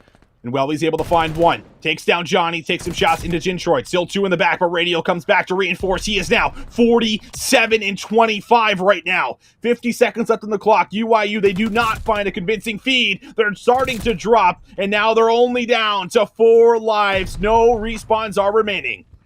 Oh, but Jintroid, he misses timing on a critical HP Welly, who's going to get the regen off, and Jintroid did just step foot onto point, so Bearclaw should know that he's behind them. Or will they? Jintroid, if he can find a second kill here, he's got the patio safe. His teammates can now start to hit through the church side, but unfortunately Jintroid does not find the second kill. Radial looking for more. It's a 9v2. Numbers not good for UIU. They have to essentially get progress done on the point, which means you have to stack. And now it's Rex v the world. Not good news, and Bearclaw will stay convincing in the control as far as the win-loss column is concerned, but that map was anything but convincing. Oh my goodness. I mean, that was such a fun map, man. So much back and forth, just incredible performance here from multiple players. And how about Radial right there, Alan? A 50 bomb in control. I mean, we have seen some just phenomenal things throughout Vanguard so far, but Radial really on a different level in that map, taking over one of his best maps without a doubt so far here in Vanguard. And there are so many highlights, so many things to start to break down here, and a lot of it starts in that first and second round. Yeah, the thing about it, this tear from Radial, it all starts because UIU win the first engagement around A, but then push too far forward. So Bearclaw get a convincing 4-man down, and then the read from Radial to know, okay, we got all 4 down. I'm going to cut through Church Alley and stop the reinforcements off spawn from getting to B, leads to the majority of that, 12 spree I think he finished on by the end? It was at least the first 7, and then he just kind of existed for longer, but oh my goodness, that map will take your breath away. That is an exhausting map on both sides, I imagine, for both of these two teams, and it's for incredible reasons. 50 freaking kills, nearly fully double positive, but let's just say he's double positive. 38 non-traded, 50 and 26. 5,200 What else could damage. you want from the boy? I don't know. I don't know. I don't know. 655 damage per round. Like, he's doing everything he possibly can. Coming out here, frying, and UIU, I mean, they had some exceptional moments themselves. Like, we saw, the 12 versus 3, defending the point. Phantoms finding that 2-piece right up Church Alley, really delaying a lot of that push from coming through there for Bearclaw. But when it comes down to the round 5, it comes down to the defense. They make sure they execute. They get it done.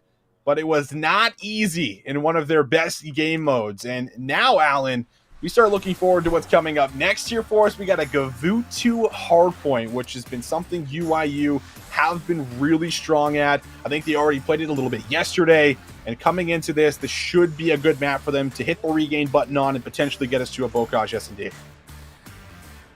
I'm going to back up just a little bit.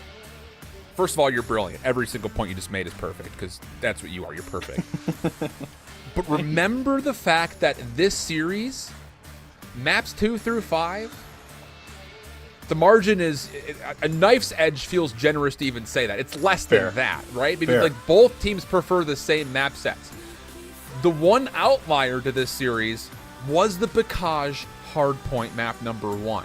Which neither team was successful on in any form last stage, nor had they played it this stage. And on top of that, not only does that bode well for Bearclaw Esports, who have, again, an even map mode pool here with UIU, you have to remember that UIU in this map, even though they played it a lot in stage 1, how many times did we see them fall in the opening 3 hills down by like 80 plus points. Like the amount of times that they had to put together huge comebacks on this map just to even get its narrow margins was more than you're comfortable with. So that said, not only does winning that first map bode well for Bear Claw Esports, but if UIU continue to struggle on Hardpoints 1 and 2 in this initial breakoff, Bear Claw could put themselves in a really good spot to build what could be an insurmountable lead if the trends continue from Season 1 into Season 2. Yeah, I think that is a really strong point. And, you know, there was a couple times where Scrappy had to bail them out of those positions, right? With some ridiculous sprees of himself. He's not here. He's not here. Jintroid's here, and Jintroid is more traditionally a sub player, right? He might be bringing out this AR here potentially, but, you know, still, he is more commonly been that sub that you tend to look to over the last couple of games. So, you know, will they still have that same presence? That's definitely a big question, but I will say there is something a little bit different about Timmy today. Phantoms is coming out here, and he's definitely showing us that he has the AR power. He's been just a rock no matter where he's going, so we'll see how that battle really does take place for us. But, I mean, this has been at least a 2-0 start so far. It's been one of their go-tos throughout the last couple of series they played throughout day one. And we'll see if they can kind of keep that trend going. A chance to be able to match up, square up against a Bear Claw that likes to favor a Gavutu Hardpoint as well. I mean, we can keep framing this up all we want, but what we do know is it's going to be a bloodbath. And, you know, I would not be surprised if this does, in fact, go to a map number 5. But that same note, Bear Claw, they look really solid. They were able to get the job done in the control on one of their best gamos. But can they do it here? Can they close out a Gavutu Hardpoint? That's what we're about to find out. I'm not gonna lie, I just had to crack a window, man. It's getting hot in here. Yeah, it's getting hot in here. It's getting just very warm. Very warm. I mean, this has been tough. The thing about, we're in day 2 of the group pool, bro. Like, I know. We still have so many North American and EU matches and Challengers Elite to go through before we even see playoffs. But this one has instant classic written all over it. So we'll see if that will continue to be the case. UIU nades over the top from the P3 spawns. And oh boy, that? They absolutely hit. Johnny now around the back. Oh, that's perfection from UIU. What a break-off setup that is. Yeah, if there's one thing you can always kind of trust in the S&D stars for, it's knowing their nade spots. It's knowing where to practice the pre-nades, and that's one right there where Johnny has certainly spent a little bit of time in the customs and now keeps it going. Remember, Johnny had a 15 spree yesterday and went off and was able to take over halfway through the map here. And already a 3-0 start for him, but you have to turn your attention over to some of the time. We'll see if Johnny can get here to find a trade, which should be easy for him, and he delivers. So 4-0 start here for Johnny. He'll grab the scrap time, and UIU, they deliver on the very first hill here at the start. Yeah, very well done off this opening hard point. Immediately kind of making me eat my shoe for UIU in that first hill. But Bear Claw have a really nice setup here around the second hard point. They're immediately going to be able to open this up favorably, and you've got Exotic to watch this rotation from the outside of the 5th hard point by the docks. Good help over the top, too. Exotic finessing the environment as much as he possibly can, and well, while these walls were still broken, they were a marginal sanctuary for him, but Jintroid off spawn denies any further finesse, and then takes his AR right on in towards the hill in which he finds more, allowing UIU a chance to contest the time. Johnny picks up the AR, starting to cut off some of the spawners here. Tough gunfight there for him. Ooh, snaps up top. The stuns are needed, but are still not good enough. Radial will drop. Oh my goodness, the shots there from Johnny.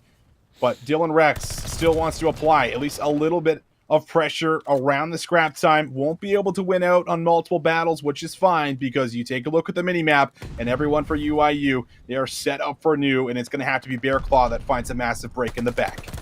A very reserved setup here, though, for UIU. It actually does get benefited by Rex taking down 2 initial contestants on this flank rotation. You have to deal with Johnny. Okay, that was easy enough. Made it sound like it was going to be much harder than it actually was to Radial, who just walks in and finds him looking the wrong direction. And with the kill coming out of Noisy, this is going to lead to Radial coming on and contesting the point. Exotic overhead. He's able to find a double before Johnny gets the trade, and that's a break from the front. And if we've learned anything from the CDL Major 1 is you can technically kind of get a spawn trap built in if you can get your ARs up and watching these crosses. But Rex able to at least deny it. Oh my goodness, those are unbelievable team shots coming in. Instantly deletes 3 and UIU back in for the time. Yeah, look at this. Phantoms also getting a little help there from Rex, and another 3-piece comes in there for him. And now you're able to start fanning out Johnny. He's already here. Unbelievable gunfight on a Noisy.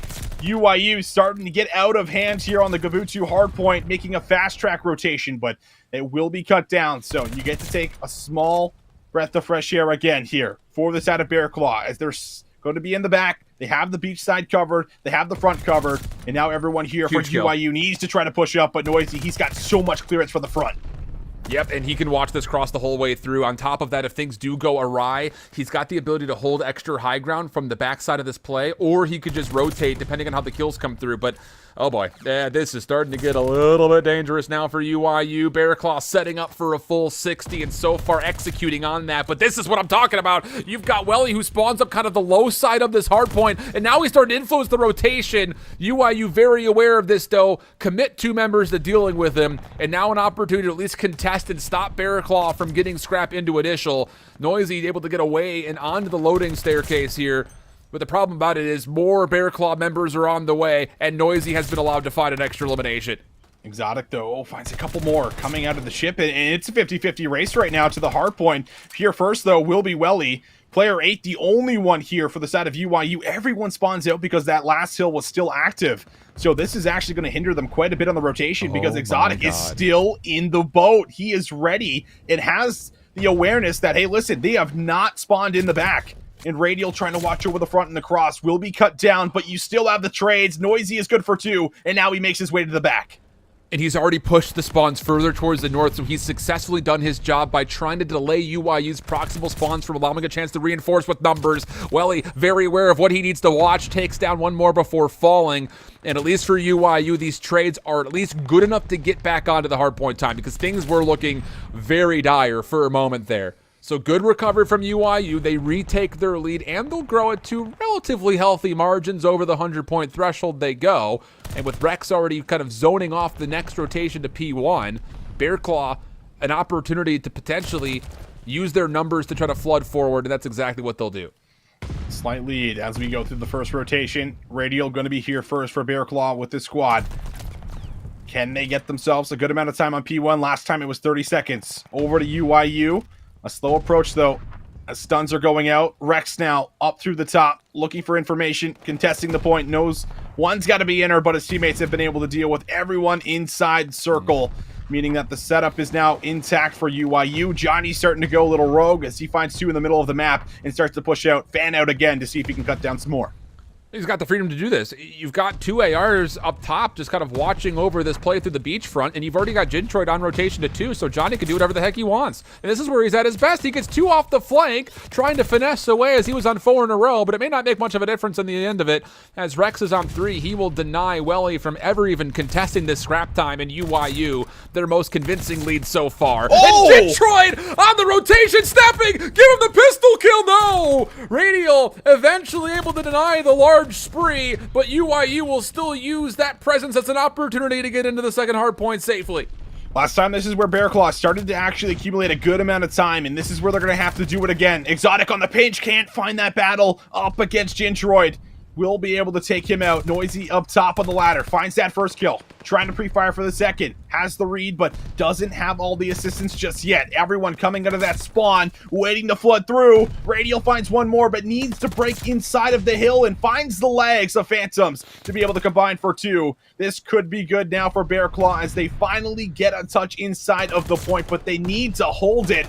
That is the big problem, and maybe Radial can do it. Go to the automaton, but can't find the battle. Jintroid for 2 more. So much back and forth, but it will be Bearclaw for now inside of the point. Think about this as you have to get a look at this third hill if you're Bearclaw. Otherwise, this game is going to be pretty much all done and dusted, because UYU, if they could find the benefit of 45+ seconds, are going to be within narrow margins of putting this map away. So a break required. Good kills coming through. Is the response from UYU significant enough? At the moment, no, but Jintroid, who's still got the hot hand with this automaton, keeps the back safe. No one in the hill for now, but UYU spawning proximally will have the benefit of nades that will get here first and foremost. And neutral time, honestly, is going to feel like a W right now for Bearclaw, who do actually sneak Noisy in to get some extra time on top of it. You need a lot of time here for Bearclaw. This 35 seconds, I feel like, is needed. It needs to happen. Noisy goes to the pistol, finds one. Dylan Rex on the Godheady will also drop, but Johnny, the last one up, finds a double. How does Johnny stay alive? The pressure coming in. Radial fishing for a trade, Dude. but Johnny finesses again, plays his life, gets the assistance, and UYU, they get in here for the remaining 25 seconds, and that's going to put them over the 200-point mark. Johnny just went into the dev files and turned on God mode for about 60 seconds. How is he still alive? Unbelievable finesse from Johnny. Gets UYU over the 200-point threshold. Bearclaw now need a full 60 to even have a chance to get back into this map. And the first initial hit from UYU is finding success. Phantoms 3 in a row. Steps on into the hard point. Nades to respond. Bearclaw not spawn trapped yet, but help is on the way, and UYU are finding the eliminations to put so much pressure onto the Bearclaw spawns. Gintroid, an unbelievable, his best map so far of the series, 26 and 21. The next one up in UYU have broken from the front, and they're still finding time. And Johnny, he hits a pinch, comes around the back, is able to put some shots into the remaining player.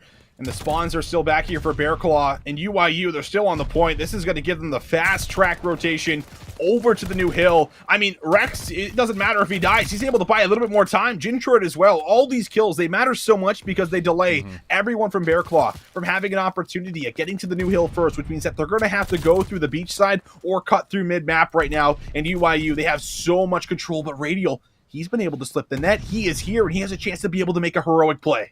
He has to get this player off of time. Everyone knows that he's here. There's 3 different players that saw him, but he's got to make the play to get Gintroid off the time. And the timing is incredible. Wait, all of a sudden, there's a couple of Bearclaw members that will just spawn right on in somehow. They full force make the break and the flip come through simultaneously. Johnny's efforts will eventually be denied. And Bearclaw, they feel as if maybe another life has been granted their direction because all of a sudden, UYU are on the outside looking in. ARs up top are going to be contested as Radial continues forward. Johnny trying to break a break, not going to come out. And Bearclaw Esports, they're looking good for the scrap 20.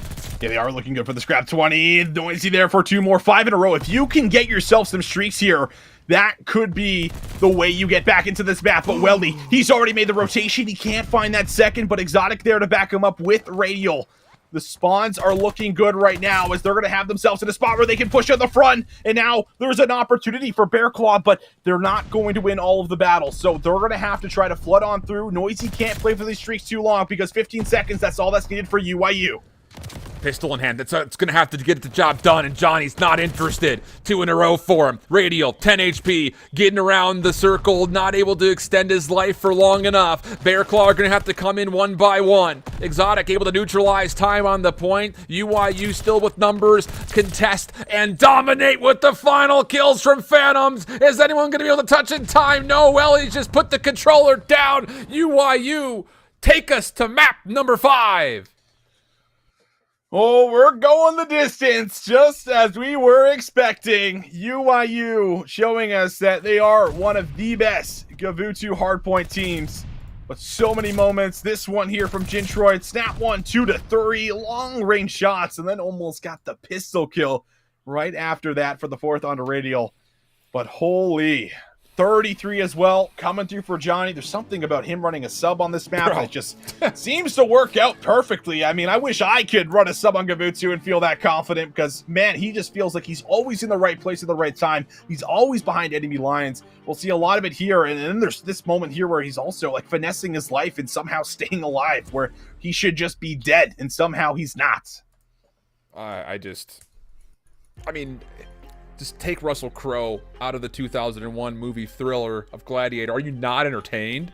I mean, this has just been so much fun to watch, dude. Like, goodness. I don't even have the words to explain it. UYU, I will say this much, to kind of go back to what we had said at the top of this map, struggled throughout the opening hard points, opening first hard point, I should say, rather, on Bocage last stage. They continually, I feel like, whenever we got a chance to cast over them, they were down 80, 90 points after the first 3 hills. That time through, the set nades, perfect. I mean, Johnny finds 2 with his nade, and then they find 3 for 4, no problem, immediately after that. And then on top of that, like you mentioned, just how many times they get Johnny into positions to find success with an SMG is literally mind-bending.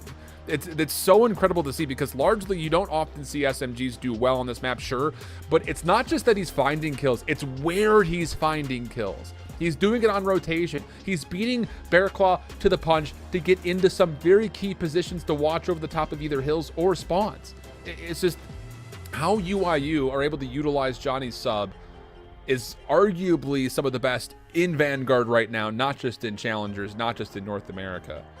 It really is incredible for a kid that's brand new to the Challengers scene this year. Brand new S&D star coming in, just soaking up all of the information, and you really hit on it. Like there is, a map like Gavutu, like there was a lot of fluff kills that tend to come in with the way that map works, right? But I think you really hit the nail on the head with the way that you broke that down. Like he is in the right place at the right time. He's finding the impactful kills, the ones that actually matter, lead to time, lead to setups. And one doesn't work without the other, right? Like you need the ARs to do their job, and if they're doing their job and Johnny's doing what he's doing, then everything is just flowing, and you find map wins like that. So that's a really good sign here for them as UIU. They're also moving into a map that they're pretty solid on, but Bear Claw as well, right? Both share the same map set, both flawless on the Bocage. So this will be a fun map 5 here for us, especially with the way that both teams have been playing and just throwing in these wild cards into some of these rounds. It's so thrilling, so exciting. And a map like Bocage, you can only assume that more of that's going to take place. Here is the full statistical breakdown for you just across Stage 1 and so far through Stage 2 in Bocage Search and Destroy. UIU is 4-0 on the map. Bear Claw are 5-1. Their only loss was around 10 to, you guessed it, UIU. So, oh man, dude, I just gave myself chills saying that out loud, because the thing about it is, I know I'm harping on like the same point over and over again today, Austin. You can punch me later, but that map 1 was the only outlier away from these two teams' comfort picks. Yes. So imagine a world where Bear Claw win their Search and Destroy here in map 5, which you anticipate it being since they have the 1. Dude, this series has been unbelievable. Honestly has been. And you have to expect that this one's going to see more electric moments, whether it be from a full team mindset, like we kind of continue to harp on, the chess game that happened between both squads on the Tuscan. But we also saw a 1v4 immediately into a 1v3. Expect the unexpected. That's all I'll say. Yeah, that's the best way to put it. We just don't know what we're going into. No idea. It's going to be a barn burner, but we're certainly here for it with the way that literally there's a barn on the map. It's going to be a barn burner. But I mean, these guys, Alan, it has been so tight, so close. We look at the last time, in the map number 2, it was a 4-0 start for the side of UIU. They started off beautifully. They were reading all of the plays, but it was the adjustments that started to really switch up the style of that game. Just the blind counters through mid, the blind counters through A that played out here for us. We'll see how much of that comes into this map mode combination, because this one is for all of the marbles, baby. 2-0 for both of these squads. They've played each other so close, but only one is going to stay flawless as they absolutely truck through this Bocage Search and Destroy. I cannot wait to get into this one. Well, good news is you don't have to wait any longer. We're already in it. Let's get Radial it. gets first blood. Nade's over the top. Take care of at least that very safe tank position. And with numbers, Bear Claw, the one thing that we noticed about them on this map versus Stallions was that they held their ground on a default angle by playing point of contact better than just about anybody we've seen play this map before. And that's exactly what they're doing again. It's Noisy in the back playing point of contact for the flank. You've got 8 and Chris Radial playing forward, and then Welly outside. Everyone will be able to get information before the hit actually happens. So a lot of information searching here for Johnny. But losing Rex is going to make things just a tad bit harder to drop this bomb, at least confidently. Radial's going to get a little information here, searching over the top, but the bomb is going down. Jintroid, can he exit? Can he get out with his life? It looks like so far so good. Bomb will go down, and now you got to play retake, but it's a 2v4.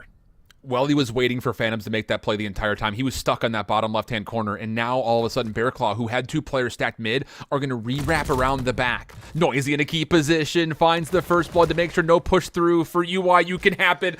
That is freaking brilliant. You know you've got Phantoms isolated bottom left side of the map. You've got 2 SMGs that are waiting to get play through mid. You just have to make sure Phantoms falls. That is a brilliant play with numbers for Bear Claw to play retake.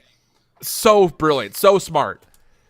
Just a lot of patience. I mean, you also know, like commonly, like what does Phantoms do when they're playing offense in Search and Destroy? He's usually always playing the island and just waiting for that bomb to go down so he can hit that flank. And yeah, you really hit it. I mean, just a great read coming through for Welly, understanding that this guy is going to push all the way through. I'm just going to set up the iron, pre-aim, find the kill.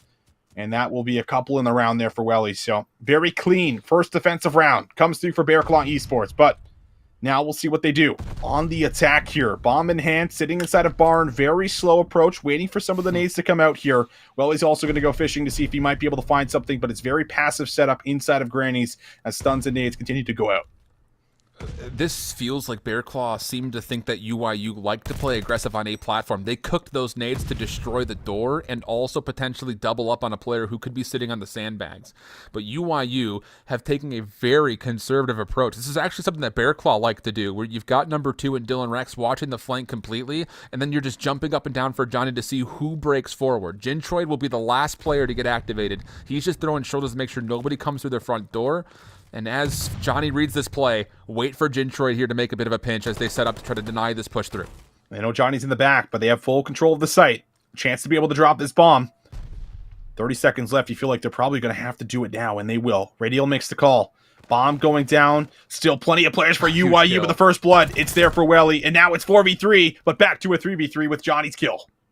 The problem is you've got 2 players for Bear Claw stacked inside of barns that are going to be in really easy clutch positions as Noisy just has to finesse his life for as long as humanly possible. Johnny, aware of this, needs to cut back through. Phantom's able to assist by finding the kill onto Noisy, who is trying to defend this bomb, but this is the problem. Welly can see all of this, and they line up for Welly. It's perfect. It really is perfect for Bear Claw. Oh, they line up here. Look at this. Right through the wall. I mean, you can never ask for easier kills, and both of them go over to Welly, who's already deathless, already on a spree, and now can start working towards a glide bomb here as he's 5-0 after the first 2 rounds. I mean, UYU looking a little stunned, it feels like, after the first couple of rounds here, not being able to retake fast enough, not being able to use their numbers correctly, and this is one you have to respond with. Back over to the attack. Bomb again in front of the A's site, but what can Johnny do? He's the entry player. He's the one that needs to make a play happen. The thing about this is Radial is up top on the window, and he's not going to open these blinds until he hears somebody push through or he gets the information from either Noisy or Exotic. And there it is. You hear the door be cracked down open. Radial finds the first blood easy. And then on the outside, Noisy advances his position from water wheel to take down so more, quick. and UYU just has no entry. This is literally perfect Bocage Search and Destroy. Yeah, Jintroid, a 1v4 for him to maybe get something going here for his squad, but this is going to be a pretty tight setup right now for Bear Claw. Everyone kind of playing off one another. They can all play off trades. If he wants to plant the bomb, let him plant. And Jintroid is just going to do a lot of searching right now, and he very well might just look for a full-on reset. We'll have to see really what the play call is. 25 seconds left. Doesn't look like he's going to go for it, and he will reset. Doesn't want to feed those streaks over to Welly. Yep, that's exactly the case. The good news here for Jintroid is the fact that Welly is going to be largely playing defensively over towards B, so you just don't go that direction. But yeah, you need to get it off the map. You don't want to risk it. But what a start from Bear Claw, 3-0 up. Now, if we're being candid and we're being reflective of what happened to map 2, UYU started 4-0 up, and it got to around 11. So don't let that mild your taste for what has been an entertaining series so far, because anything could happen. It just comes down to what can UYU do to adjust to Bear Claw, because they really have set the tone as far as how conservatively you can play this map, and that's the call. So Johnny does get aggressive over towards the A zone. This time Noise is able to find first blood, watching that largely from the barn side. So now with numbers, how do you approach the rest of this offense if you're Bear Claw? Oh, well, he's desperately looking for that final kill to get the glide, and Johnny not being on the map, I feel like also just stops a lot of concern from coming through here for Bear Claw. That's one player that's just out of the equation that could make a lot of big plays happen, but Dylan Rex could also maybe make something happen. He misses one on the cross, and now the shots through the wall from Noisy is going to finish off Dylan Rex here, and it's all up to one. Welly gets the glide. Bomb is down. Phantoms has got nowhere to really go here. He's hoping someone just comes into him, but he's going to have to go to them or go to the map. Just take a little run. See what's going on out here. Can I get out over here? Can I get over here? Where can I get out of this map? Can I get out of here? There we go. There's that tank entranceway. You don't want to give away any more to Noisy because, yeah, the first set of streaks are obviously very beneficial for Bear Claw. You start to give them the threat of a potential second. They've got rounds to give away to try to earn that extra glide bomb, and that is win condition. 2 glide bombs on this map? Yep. You kidding me? But we're not there yet. And this is... Okay, it's a 4-0 start again, but the difference here is there's only 3 collective kills for UIU. When we say perfect, we're not over-embellishing it here, audience at large. We're literally meaning it's perfect. Chris has fallen twice, and he looks like a chump compared to the rest of his teammates. Exotic hasn't even been called upon to do anything. He's just hanging out. He's enjoying his time here and enjoying the barnyards. He's here for the ride. Phantom still finds the first blood. Trades go back and forth. Already a 2v2, just 20 seconds in. And Johnny holds on to his life. What a critical play. Backs up. They will be able to get the bomb down, and now they get to reset. It's retake here for Noisy and Exotic as they're going to come through the attacking side to see if they can play retake. You have to know if you're Bear Claw that both of these members are SMG users, and so they're likely holding cross angles inside the house. That's exactly what's happening. Jintroid will play first point of contact, watching this initial cross through the doorway, and then you figure that Johnny will come around the back and try to pinch this. But wait, they're already defusing. No one's able to touch this in time. Did Jintroid not see them get on inside?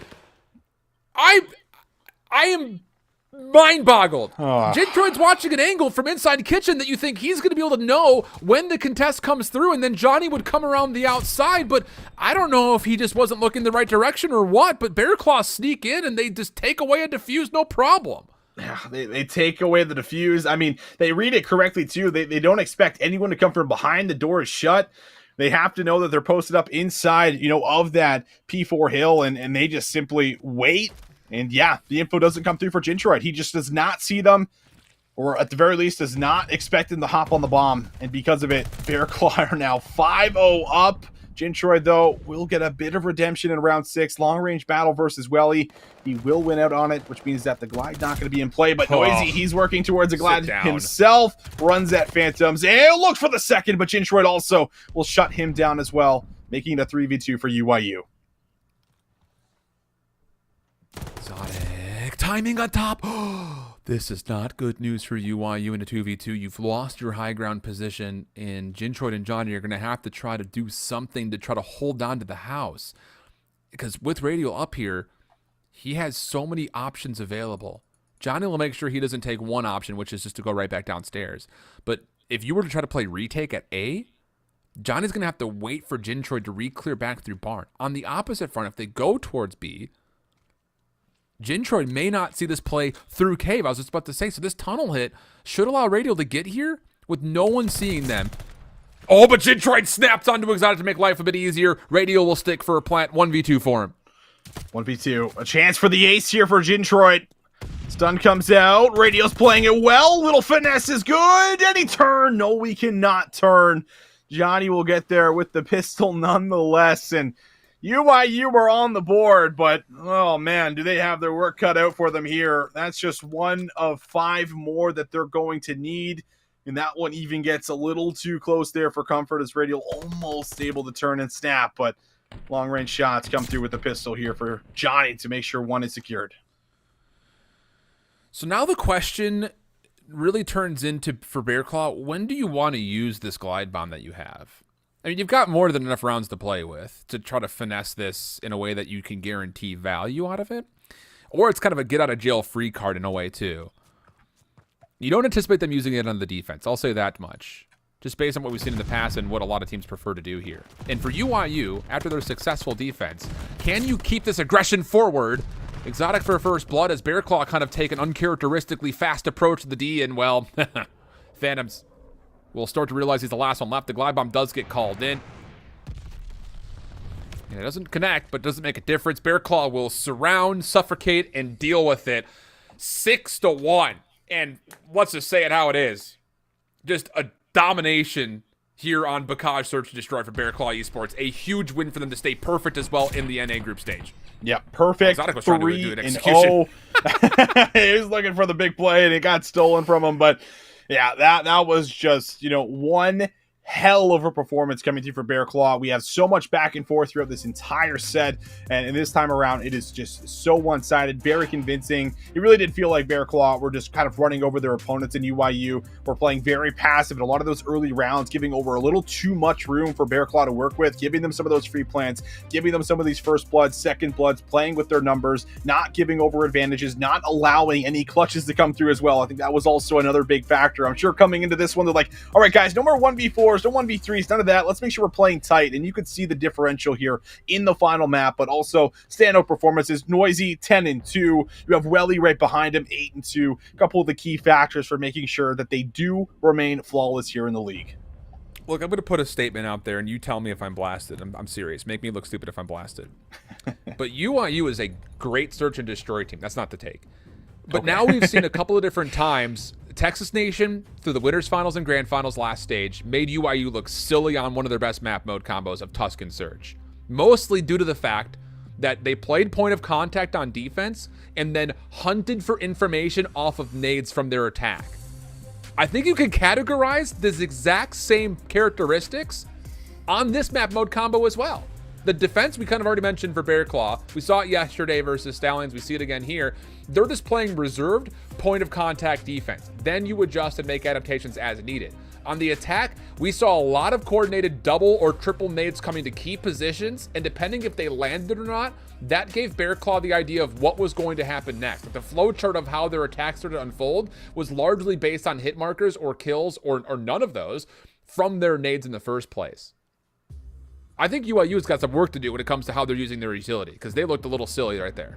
Yeah, no, I think that is a really strong point. The best S&D teams that we have in the league, at least the consistent ones, like they're always using the nades off their spawn, finding at least information. And if it doesn't get them information, then it's getting them to spots where they can get more information or they can get kills, right? Like I think that's really what we're seeing, from the top squads. And that's a lot of what we get out of Bear Claw. Also just, reading a lot of what UYU like to do, which was, shut down in the very first round where Phantoms likes to play Island, likes to play for these late flanks. And that was just not happening whatsoever. Bear Claw did a really good job of covering all areas of the map. Whenever the bomb was down, they have the numbers to be able to expend to watch those alternate lanes to make sure that flanks were coming from behind here. But I think that is, a pretty key problem here right now for UYU. They have been exposed more than once. You have a new player coming in, but the playstyle as a whole has still stayed the same. And I think teams are starting to catch on to it. And because you don't really try to change anything, or because maybe you rely too heavily on Johnny to kind of be, the playmaker, and when he's not making plays, all of a sudden you're not winning rounds. Like, you have to have other answers. And if you don't have other answers, then I think we'll see Bear Claw. We'll start to see Texas Nation really take over when we see those search and destroys come into play. So with that, we finally get to the end of our first slotted match for North America. I kind of wish we had another 5 maps of that matchup to go through. But UYU will move on to play 18 in Crack, difficult matchup there. And Bear Claw Esports will go on to play Toronto Ultra Academy NA, difficult matchup there. However, for us, we've got another treat on our hands. We've got the Stallions, who have put together some scrappy maps just absent from wins. They have to play up against one of the teams that we were just praising, Texas Nation, the defending champs from Stage 1, also at the top of the group ladder alongside Bear Claw. We'll be heading things over to a break before we get everything set up and ready to go for that second and final match of the evening to close out Week 1 of Stage 2 for North America. Don't go far. You're watching COD Challengers. You don't want to be anywhere else. We'll see you after the break.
I'm too exhausted, I needed the energy, needed to pick me up. I'm in your movie, but this is my cinema. I got that power, I'm built to devour anyone coming against me at tower. I don't cave under pressure. Some of y'all leaving here in a stretcher. Took my time to go and get better. I was reading in the red letters. Ay, hit me with your best shot. I got time today. Feeling like a matador with that Red Bull. Oh no, you can't stop me. I'm running my own play. For the game win, I came to pin anything that gets in my way. Been here, done that. You all know what we came for. Been here, done that. You all know what we came for. Energy, energy, energy. I need that energy, energy. Energy, energy, energy. I need that. Been here, done that. You all know what we came for. Been here, done that. You all know what we came for. Energy, energy, energy. I need that energy, energy. Energy, energy, energy. I need that energy, energy. Been here, we done that. We done that. You all know what we came for. You all know what we came for. We been here, we done that. We done that. Energy, energy, energy. I need that energy, energy. I'm in the game like EA. Been in my prime since pre-K. Shooting my shot from long range. Going over heads a good toupee. Treat every day like payday. Y'all been living so mundane. My work week is Sunday to oh wait, that's every day. Putting in overtime. Punching the clock, I'ma get what's mine. While everyone's sleeping, I'm living my dreams. I got a coin that's so divine. Lord, take the wheel like 10 and 2. I'm losing energy, I'm overdue. I've been on the top ropes, hitting my pros. Watch me hit the power moves. Been here, done that. You all know what we came for. Been here, done that. You all know what we came for. Energy, energy, energy. I need that energy, energy. Energy, energy, energy. I need that. Been here, done that. You all know what we came for. Been here, done that. You all know what we came for. Energy, energy, energy. I need that energy, energy. Energy, energy, energy. I need that energy, energy. Been here, we done that. We done that. You all know what we came for. You all know what we came for. We been here, we done that. We done that. Energy, energy, energy. I need that energy, energy.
Welcome back, everyone. Have we all settled down? We all settled back in here because that previous series, I think, got us all a bit drunk on COD.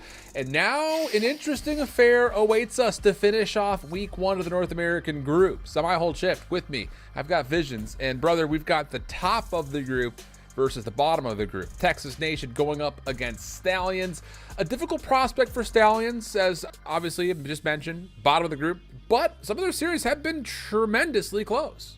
Yeah, I think that overall, we were watching over the Stallions yesterday. They went up 2-0. We were thinking, wow, like they might actually have it in them to take down Bear Claw, and then they got reverse swept. I think the same thing had happened today versus Ultra, where they had a great start but unable to close here. So it's been a common trend here for these guys, where I think you have a lot of talent packed into this roster, but it's a matter of actually getting the maps, getting the job done here, and now you have to do it against one of the best, actually the best here in North America. So we'll have to see exactly what they can bring to the table in what feels like a must-win map to make sure that they're not going to be out of playoff contention in the first week. That's the biggest thing, for those that may have not tuned into stage 1 and are kind of familiar with last year's format.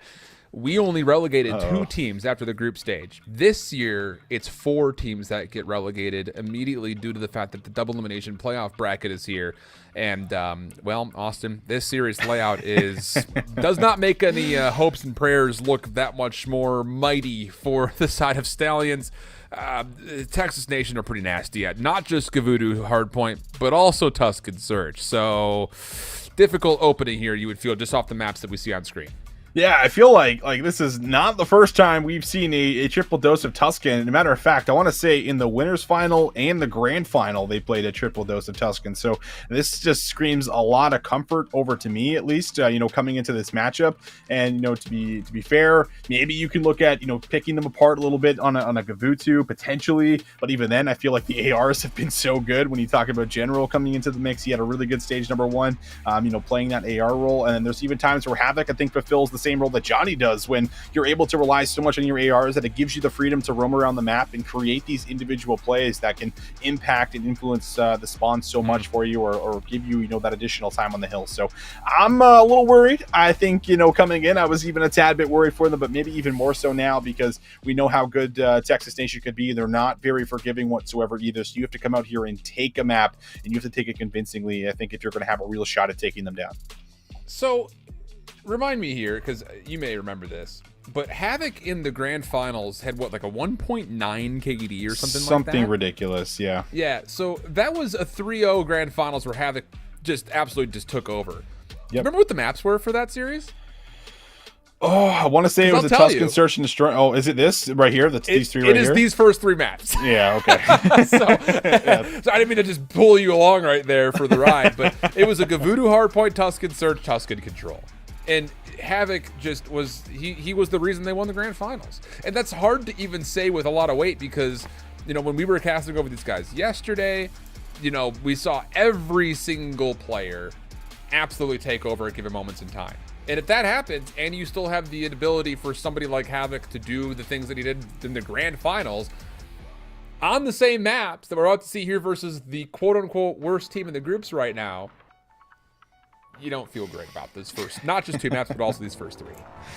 Yeah, I mean, you really don't. I think, coming in here like this is just screaming comfort, right? So even though I feel like even if you weren't good on some of the maps, I think just getting Texas Nation off of what they've been so dominant on and what they've been always leaning towards would have probably been a good start overall. But either way, you'll take what you can get, I suppose. Maybe it just did not work out in their favor. But we do take a look at least at the Stallions. We already talked about this team. They have had some great showings when it comes down to their map counts here. But overall, this is a squad that I think is very underrated. Zuma obviously saw a lot of potential in this squad, sponsoring over them, giving them the Stallions name, coming in here. And then as we look at the other information, the big one here is Too Real, right? I think that he has been the X factor for us. He had a 3rd place finish at the Cold War Champs, which I feel like I forgot, which is not fair to Too Real, because I think he has been a standout performer, but we'll see if he can maybe bring some of that flair that he brought in that Cold War Champs run, into this matchup against the best team right now in North America. It was a massive underdog story for what was a Aerial Rise. They had Trash Bros in the first round, beat them in 5, beat UYU in 4, and then the other side of their bracket saw LAG Academy upset some teams and they were able to 3-0 them to get all the way into what I believe was the winners finals, if I'm not mistaken. So that was definitely a bit of a run, and I believe those placing statistics are not necessarily 100% correct because they're 0-3, but every game has been a map 5. So you talk about being able to finish teams off. That's, I think, a one-for-one referenceability that we can put into the mix. But for Texas Nation, I mean, what do you want to say about this team? Right? It really does speak for itself.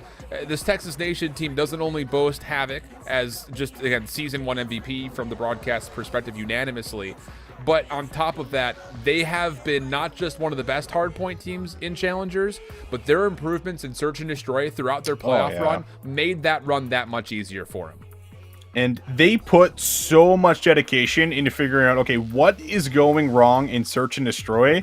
And they spent so much time with one another, going over strategies, just spending time in custom lobbies, figuring out this is how we're going to approach things. If they do this, this is how we're going to hard counter it. And boy, oh boy, is there no other team in the league that hard counters plays like Texas Nation. Like, when they commit to a play, they commit to a play. And you can see how they take over, especially on maps like Tuscan, which is, I think, one of the biggest ones that they have figured out here for us. But overall, this has been a great showing, I think, so far from this squad. 4 of these guys that want to get back to the CDL, that want to have a great performance, that want to come here and showcase that we have what it takes. I mean, everyone's on the same page. They're all chasing the same goal here, and I think we have a great understanding on how to play with one another as well. It's tough to beat these guys. I mean, the best have done it in North America, or at least tried to do it, and have been a bit amiss in actually being able to lock that in. So I don't know. You're in a weird position here for Stallions because you're coming off of playing, honestly speaking, the 3 best teams that are currently in the group standings, by the way. And now you've got to play another one. So you've got all the top 4 teams as your first 4 matches. And the trouble about this is you technically, if you want to make playoffs, you have to beat one of them. And so now you're in a position where this Texas Nation matchup becomes super crucial, not just to weigh yourself against these perennial favorites in North America, but you got to at least keep this match somewhat close if you want to have a way to maybe even have a tiebreaker situation go your way by the end of the group stage next week. So it's just tough because these first 3 maps are huge favorites for the set of Texas Nation from what we've seen so far. Yeah, that's it. Like, you're coming in, the odds are stacked against you. The squad you're playing up against has more synergy. Like, over time, like, I think something that we were hitting a lot in stage 1 is that, listen, these guys have been playing together for much longer than just the Vanguard season. They have a lot of synergy with one another here, and that carries over beautifully to a game like Vanguard. Where, you know, they have a great understanding on just what needs to be done. They can get the job done. They have great coaching staff with Mayhem behind the scenes, always watching over them, spending all the time going over VODs here with them. Like, as soon as they finish their matches on the day, they're not going and saying, all right, GG's, guys. They're going over those maps immediately, chasing those VODs, figuring out, okay, this is what we could have done better. And that's what you have to respect about a championship caliber team. It's not to say that no other teams are doing it, but Texas is doing it every single time, and we know it for sure. So, yeah, you're going to have to come out here, I feel like, and do something here in the Gavutu. Rely on Yuli to come out here, rely on Turiel to see if you can match you up against Havoc here, make the route man plays, see if you have what it takes to control the spawns, flip things around here in your favor. Every single player needs to step up. There's no one heroic player that can come through and do it versus Texas Nation. We need all 4 to showcase that they made the right decision coming in as this team. Yep, should be interesting. I'm pumped about this one. I'm just hoping that we get to a position here where you've got, you know, at least some contest, I think, is the biggest thing. You have to be able to get yourself into a fighting condition because this Texas Nation squad could really just run through you. We've seen that happen against the teams they've already played so far. So it's a difficult prospect, but I still think that looking at players like Turiel, he kind of came in yesterday and didn't really perform to a 3rd place at Champs finish. So you need him, I think, first and foremost. Not to take anything away from anybody else, but Turiel, for my money, is one of those players that I think has the potential to dominate the spotlight for this squad. So yeah, I agree. You have to not only find ways to battle up against Havoc, but you have to kind of come on top of everybody if you want to have a chance here. And it is the truest test, right? Like, this is the team to beat. If you can do it, maybe you could turn around the entire run here going into week number 2. End on a good note. But ladies and gentlemen, it's time to get into it. Stallions up against Texas Nation. Let's see what we're going to get. Havoc already thinking about trying to slip on through for a route. No way does he come through like this. All right, Cryptic was watching it. He'll be able to cut him down, but As you deal with one, you have to deal with two. Kismet's already been able to find a couple inside of the point. Make that 3 inside of the point. Oh, boy. Oh, he got all 4. Yep, he got all 4. Here we go. It's just Kismet, brother. I'm telling you, it's as much as you have to kind of keep your eye on Havoc to put together another MVP-style performance, any other of these players have the opportunity and the ability to dominate a map. So it's Kismet this time on 4. That's going to be good enough for not just early time, but potentially full time, as Stallions are more looking at rotation here. You've got Cryptic, who's playing underneath green. He's going to have a little bit of help from 2Real, but as Texas Nation read this, they deal with it, and no one ever really even sets foot to recontest P1. This is too much time given away for free, and as they do clean up the top side of ship, the second hardpoint opens up, and Texas Nation are already all over it. Yeah, they get a second, right? They get a single second for pushing for that scrap time, and Texas Nation are happily going to take that trade because they've already been able to accumulate the first 15 seconds here, and you're just battling to get out of your spawn. Havoc already pushing in here will make things difficult for Kaiser to try to battle out of, and well, they do at least get in here for a very quick touch. Kaiser comes right back through and is able to clean up 2. So a good moment for the Stallions to be able to try and get some time. There's just 30 seconds left on P2.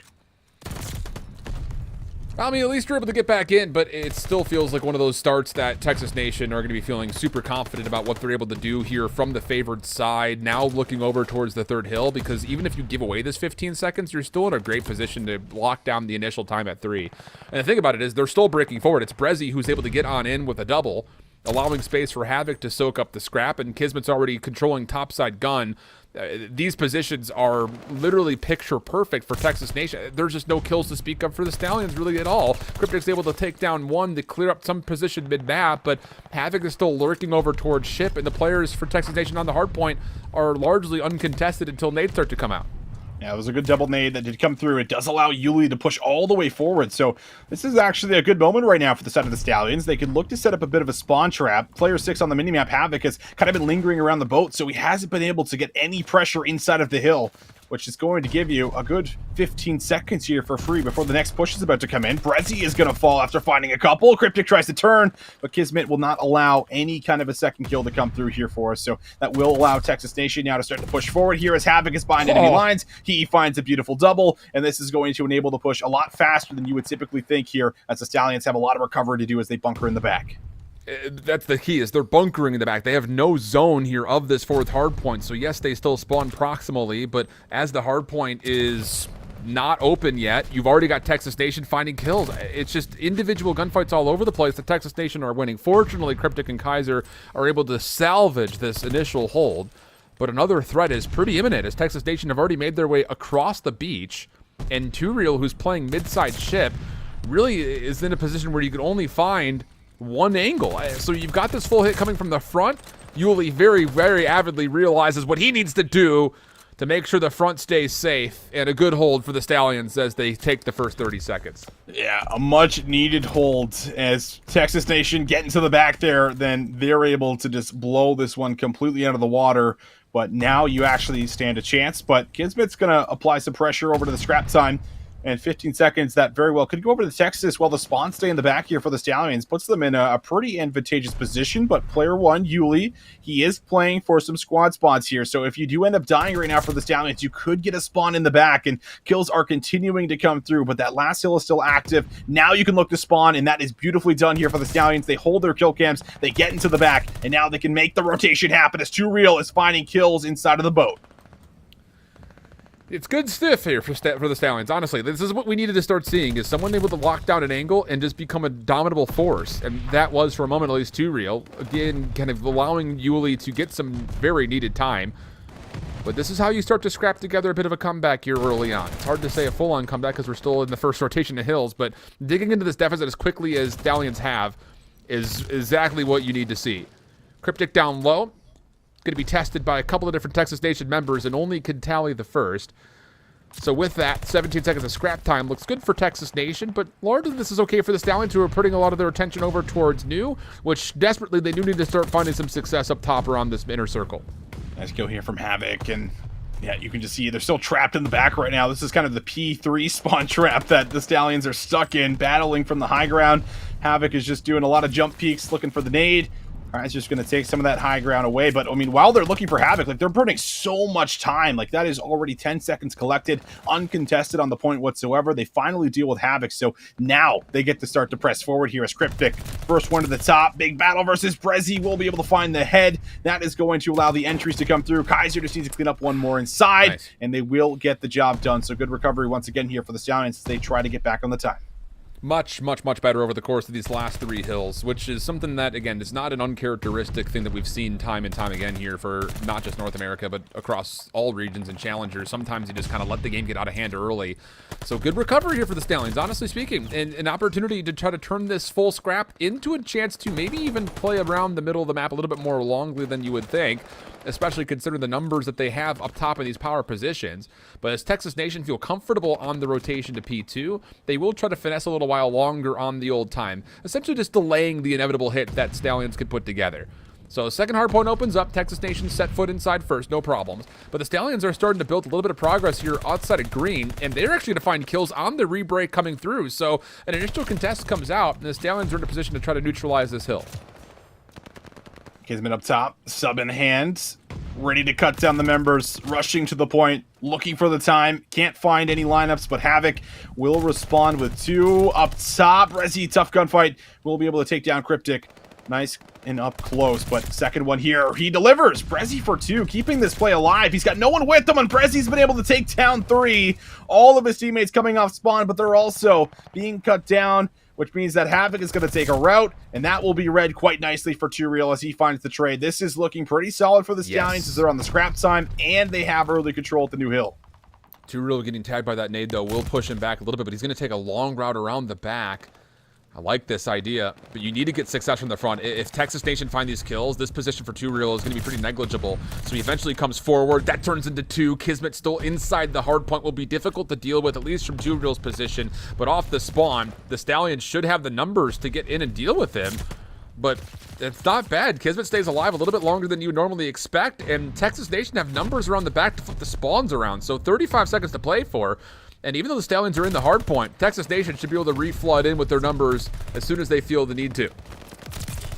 2Real up close, 4 in a row. Will get cut down. General finds him here from the mid-cut. 20 seconds to play for, but you have to imagine Texas, they're going to have to push through, so might as well play for some of the scrap time. But Cryptic has been able to stay alive top ring, and he is just adding in the assistance. No one can get to his teammate inside of the hill, and there has been so much zoning. Texas Nation really slowing down with the amount of map control they were holding on to through the first rotation, and now the Stallions, they are right back in the game, only down by about 20 points. And they've got a lockdown here. You got to read off of Yuli after he fell where this hit is coming from, but okay, at least the team kill is forced. The problem about this is Yuli spawned all the way out. Oh boy. It's a 4-man feed essentially, eventually taking down Cryptic as the full 4th, a full team wipe for Texas Nation, and they break on their first attempt, and they do it quickly too. That's the biggest thing here, is that it wasn't a break at 30 seconds. That was a break at like 50. So now all of a sudden the Stallions, after doing so much good, find themselves in a very difficult position because Texas Nation are over the 200-point threshold, and they can get to 225 as long as Kismet continues to fry like this. Yeah, it's the timing of this. They know they have to put on a bit of a push, have to get aggressive, have to make sure 15 seconds doesn't go over for free. 2Real able to line up a few more. Goes on the 3 spree, and they will make sure that Texas Nation does not secure all of the scrap time. But player 8 here for us, Kismet, he's been able to find a route all the way through the beach side, meaning that he could play for the flip. He could secure the spawns at the back, and look at the minimap. A player has just spawned up with them. They'll have 3 players strong to come through and see if they can brute force through the front. Cryptic, though, is the odd man out. They don't know that he's here. He needs to be able to turn this into a double. Havoc is trying to slip around to the hardpoint, pistol in hand for Cryptic. The spam shots are not going to land, and Havoc will win the rotation for Texas Nation. The Stallions thought that they maybe kept Texas Nation spawning old. That was not the case, and now they find themselves facing very well could be defeat here. They need to at least touch to guarantee another hardpoint, and the kills coming out from the Stallions will allow them to get towards the front, but still not in as of yet. Texas Nation reinforcing. Brezzy's gun just sticking out from behind the barrels. Kaiser waiting for assistance, but he really doesn't have a lot of time to wait. And as the kills continue to come through, Texas Nation, they may get this final tick. They might actually get it here. Oh, and Brezzy wins the battle. Oh, no. They're just going to have to hope that the tick does not carry over for them, but it should, and it does. Texas Nation close it out on P5. We don't even see a third rotation of points come through. No one can get there. No one can contest. And Texas Nation strike first on Gavutu. Man, it's just, again, I kind of go back to the same point that we were talking about with UYU and Bear Claw when we'd seen UYU in the past come out on this map and face themselves a very poor first two hills, and you're just constantly playing catch up. It's very difficult on this map, obviously, to string together hills between 3, 4, and 5 because of how polar opposite on sides of the map that they are. So, moment of, typicalness coming out from the Stallions, the fact that they did string together a couple of hard points, but the gap was still too much to fully overcome as Texas Nation continued to be resilient and just kind of caught the Stallions a bit off guard on that last P5 with them spawning behind the hill when the Stallions thought that they were going to still be spawning old by P4. So a bit of a difficult read, honestly speaking, but Texas Nation build themselves a comfortable cushion to start with, which gives them the ability to surprise the Stallions late. Yeah, a lot of credit. Kismet, makes that rail play. And then right before the rail play, like a lot of what ends up happening in this map, takes place right after this hill on your screen. Like everything as we shift over to P4 was, the break and then the immediate forefeed coming in, giving Texas the spawns in the back, which basically solidifies and guarantees you to get a good 20, 30 seconds on that P4 hill at least before you see a break come through. And the Stallions never really got in there until the remaining 10. So, big stuff coming through here from every single player here again. General maybe doesn't have the best map, but the rest of his teammates are able to pick up the slack. They get there and they'll close things out just as we typically expect here for Gavutu Hardpoint. And double-digit assists are not super common, so the fact that General gets 14 assists, he puts out the same amount of damage that everybody else, so I don't think you look at that necessarily from General's POV and say, I'm not performing, because he's seeing the assists plus the kills, so he's doing just fine in his mind, which is true. 14 assists on that map is fine, especially when it's the player like Havoc that's following up and finding those kills that Jordan had already started from. Same thing with Kismet at different points in time. So, yeah, I still think that even though it is a minus, a 8 overall, you still look at the assist number of 14 and you feel really good about the participation, as you had mentioned just a moment ago, between all 4 members. So a great start as expected from the side of Texas Nation. And earlier I misspoke. Report on my side was wrong. The Stallions did actually beat Toronto Ultra Academy in their first match tonight in a map 5. So they're not at the bottom of the group anymore. They are 1-2. That's my mistake. My apologies. But it doesn't change the fact that this is still a very difficult match overall. It gives them a little bit more breathing room because you are playing in your schedule against the 4 best teams in North America. But it's still one of those things that you feel like you need to be able to contest a team like this if you're Texas Nation, or rather if you're Stallions, to make sure that you do feel like you are playoff worthy as you go into week 2 with the final 3 matches that would then be must-win situations to sneak into the top 4. Yeah, so it doesn't become as bad now because we were coming in like, oh, wow, okay, they lost the last map. This means that they have to win this. So now it's at least a little bit more, pressure relieved, but still you would feel great about being able to come out with a big win here versus the number 1 seed. However, a lot to ask for, but they do at least keep the very first map close. And the one thing that we have gotten from the Stallions is they do typically play the first couple of maps, fairly well, sometimes even win out, go up 2-0. But now we'll see if they can go up against Texas Nation on what has been, probably their best map mode combination since playoffs started in stage 1, because, they were looking like a totally different beast after watching these guys play, and even seeing it yesterday when we were watching over them, Alan, like they were still continuing to keep the strategies on point, and a lot of it comes down to the fact that we brought up a lot of the nades and the stuns when we were making the comparison in the last series with Bear Claw and UYU. The best team at utilizing their tacticals and lethals is in fact this Texas Nation squad. They're so good at finding first bloods. They're so good at enabling havoc with these flanks, with these plays into church, with the aggression. The list just tends to go on here. And you really have to find an answer for multiple things, not just one, when you match up against these guys in Tuscan Search. The thing that we had written down in our notes was this matchup in certain regards was the unorthodox creativity of the Stallions against the structured professionalism that we see out of Texas Nation. And, not just did we see a lot of great things from Texas Nation on these next 2 maps yesterday, but we also saw the Stallions try to do very uncharacteristic, we'll call them creative plays on Tuscan, where they're trying to get around the back in weird ways. They're trying to overwhelm in spaces that you don't normally expect them to be. So I think it's kind of one of those things that's like, is the more creative offensive mindset of the Stallions going to take Texas Nation off guard? Or will it be kind of one of those situations where Texas Nation is just unmovable and they essentially just don't give you a chance to get any of that creativity off the ground? Sure. I think that is really the big factor here for us. And we already brought up the point too as well. Like is that unorthodox play style really going to fly against a Texas Nation that is really good at adjusting mid-map? Right. Like, sure, I think it worked a little bit yesterday to be able to get you a couple of rounds. And we were certainly taken back from it. We were very excited to see, different play like that come in. But you have to imagine, against a Texas Nation team that does their homework, that is, so good on this map mode combination anyway. Like, are they going to let those, 4-man pushes kind of take place if you're looking to overextend and get all the way through A long, or push through bottom church? Like, they stack the middle of the map so well. They can bring out the sniper play at times, too, when you talk about having this roster. So there's so much kind of built into what they're capable of doing and what they have available to themselves. It's really hard to make an argument that they're going to surprise them, I guess, is really what I'm getting towards. But the same note, I think that you do have a couple of big S&D stars. Like, we have talked about the fact that Yulee can have those takeover maps.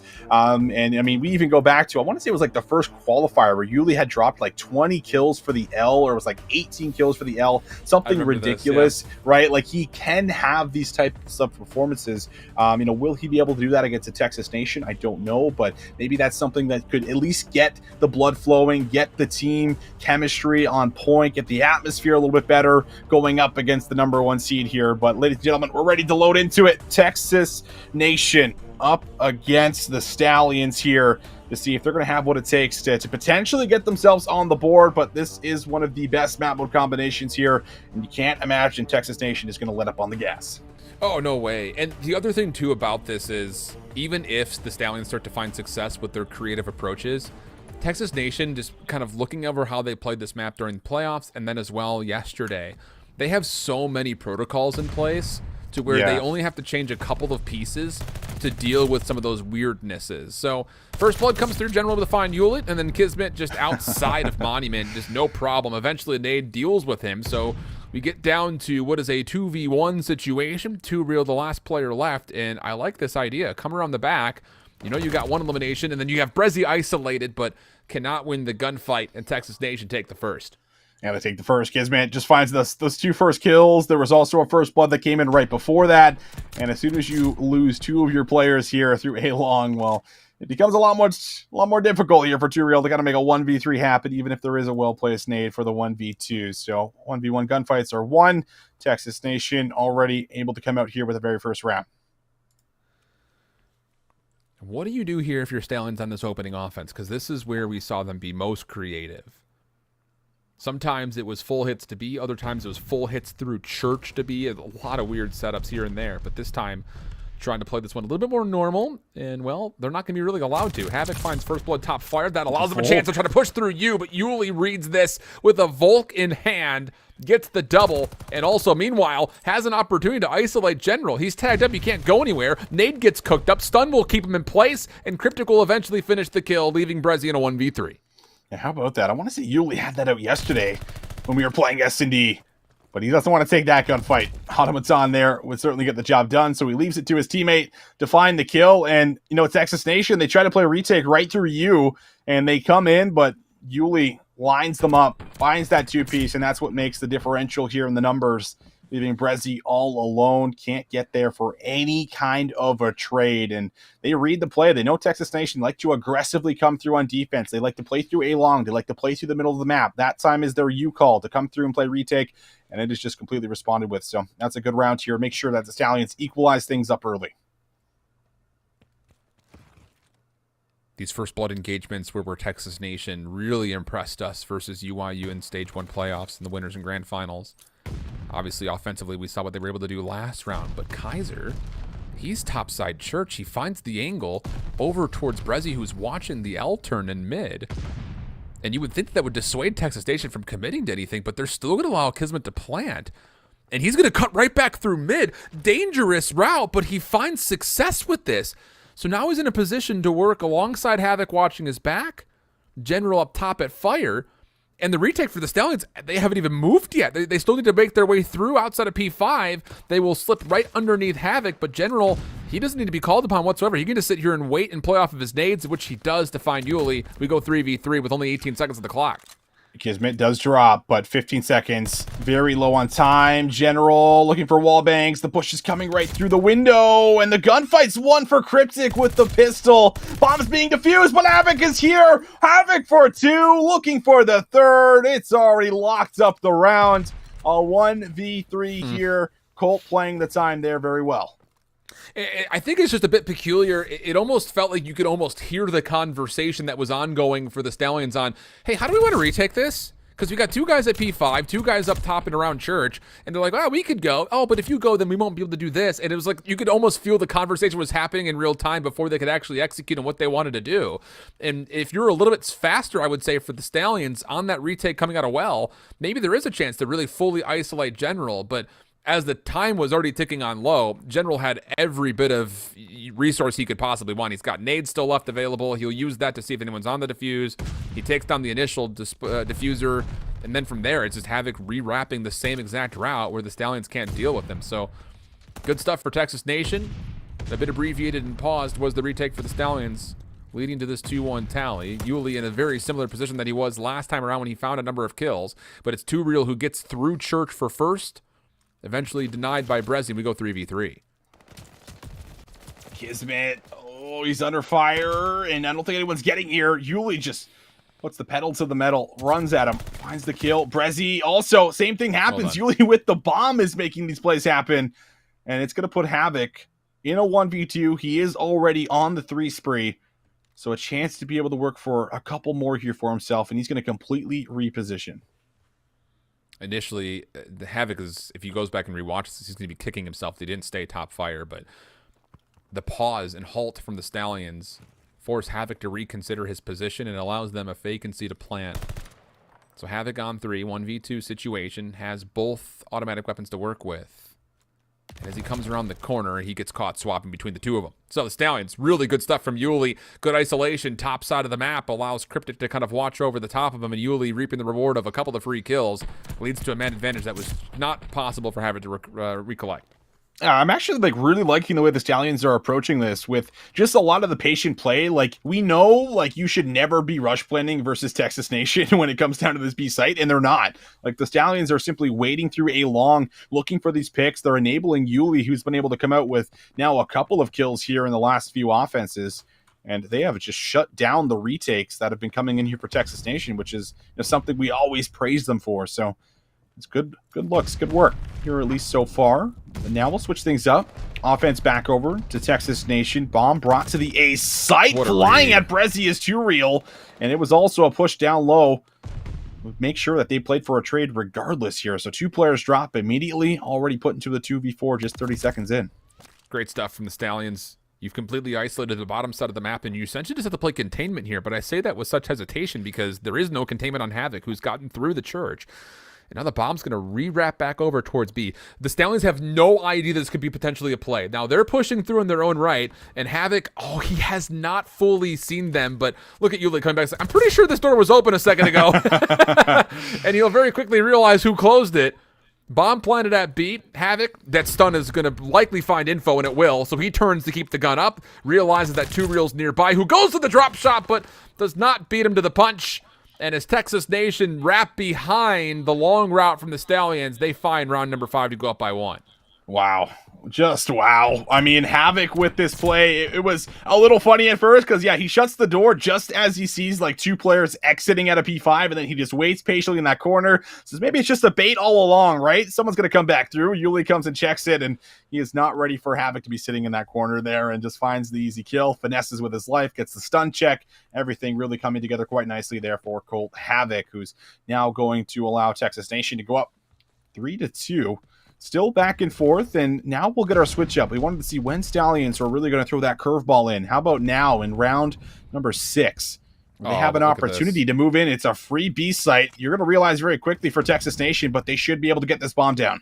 Look, they're going to get the bomb down, no problem, but Texas Nation have completely cleared out every other bit of the map. So at this time, you just throw your nades to try to deal with players over by column, and you wait for Havoc to clear out P5. Once he clears this number 2 in white, the pinch will be on. Now, the thing about this is the responses from 2Real. He's going to re-wrap around this backside flank, so it just comes down to who wins these gunfights, and it's going to be the Stallions initially. Havoc not able to get this flank into play. Kismet, though, still keeping it interesting. We go 2v2, 22 seconds on the clock.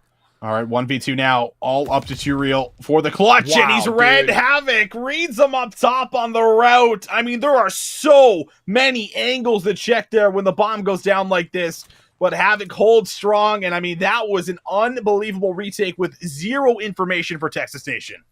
It's pinches that are happening simultaneously for both teams. It's Havoc through P5 and 2Real who exited from the B plant up around Church to re-clear the backside defensive spawns. Both players find success. The difference maker, though, is Kismet winning an unreal close quarters battle just outside the patio stairs. If that 1v1 goes the other direction, we're looking at a 3-3 game. I can almost guarantee you that. But Kismet makes an unbelievable play to win the 1v1 up close and personal, allowing Havoc eventually to come around the back and make sure 2Real, who was committed to that flank, had to reposition. So really good stuff. Simultaneous plays coming out, but Texas Nation a small edge on the site itself. And that leads to a 4-2 in their favor. Brezzy trying to clear out the front of mid-map, allowing Kismet maybe a chance to plant. They see Kaiser up top. Good tags coming out. Kaiser looked like he was cooking up a nade, but it will not land as Kismet gets the bomb down and once again gets out. Oh, but this is trouble. Oh, this is trouble. Kismet nearly still finishes a kill, though. Oh, but it lines up 2 for Havoc, and now he's on 6 in a row.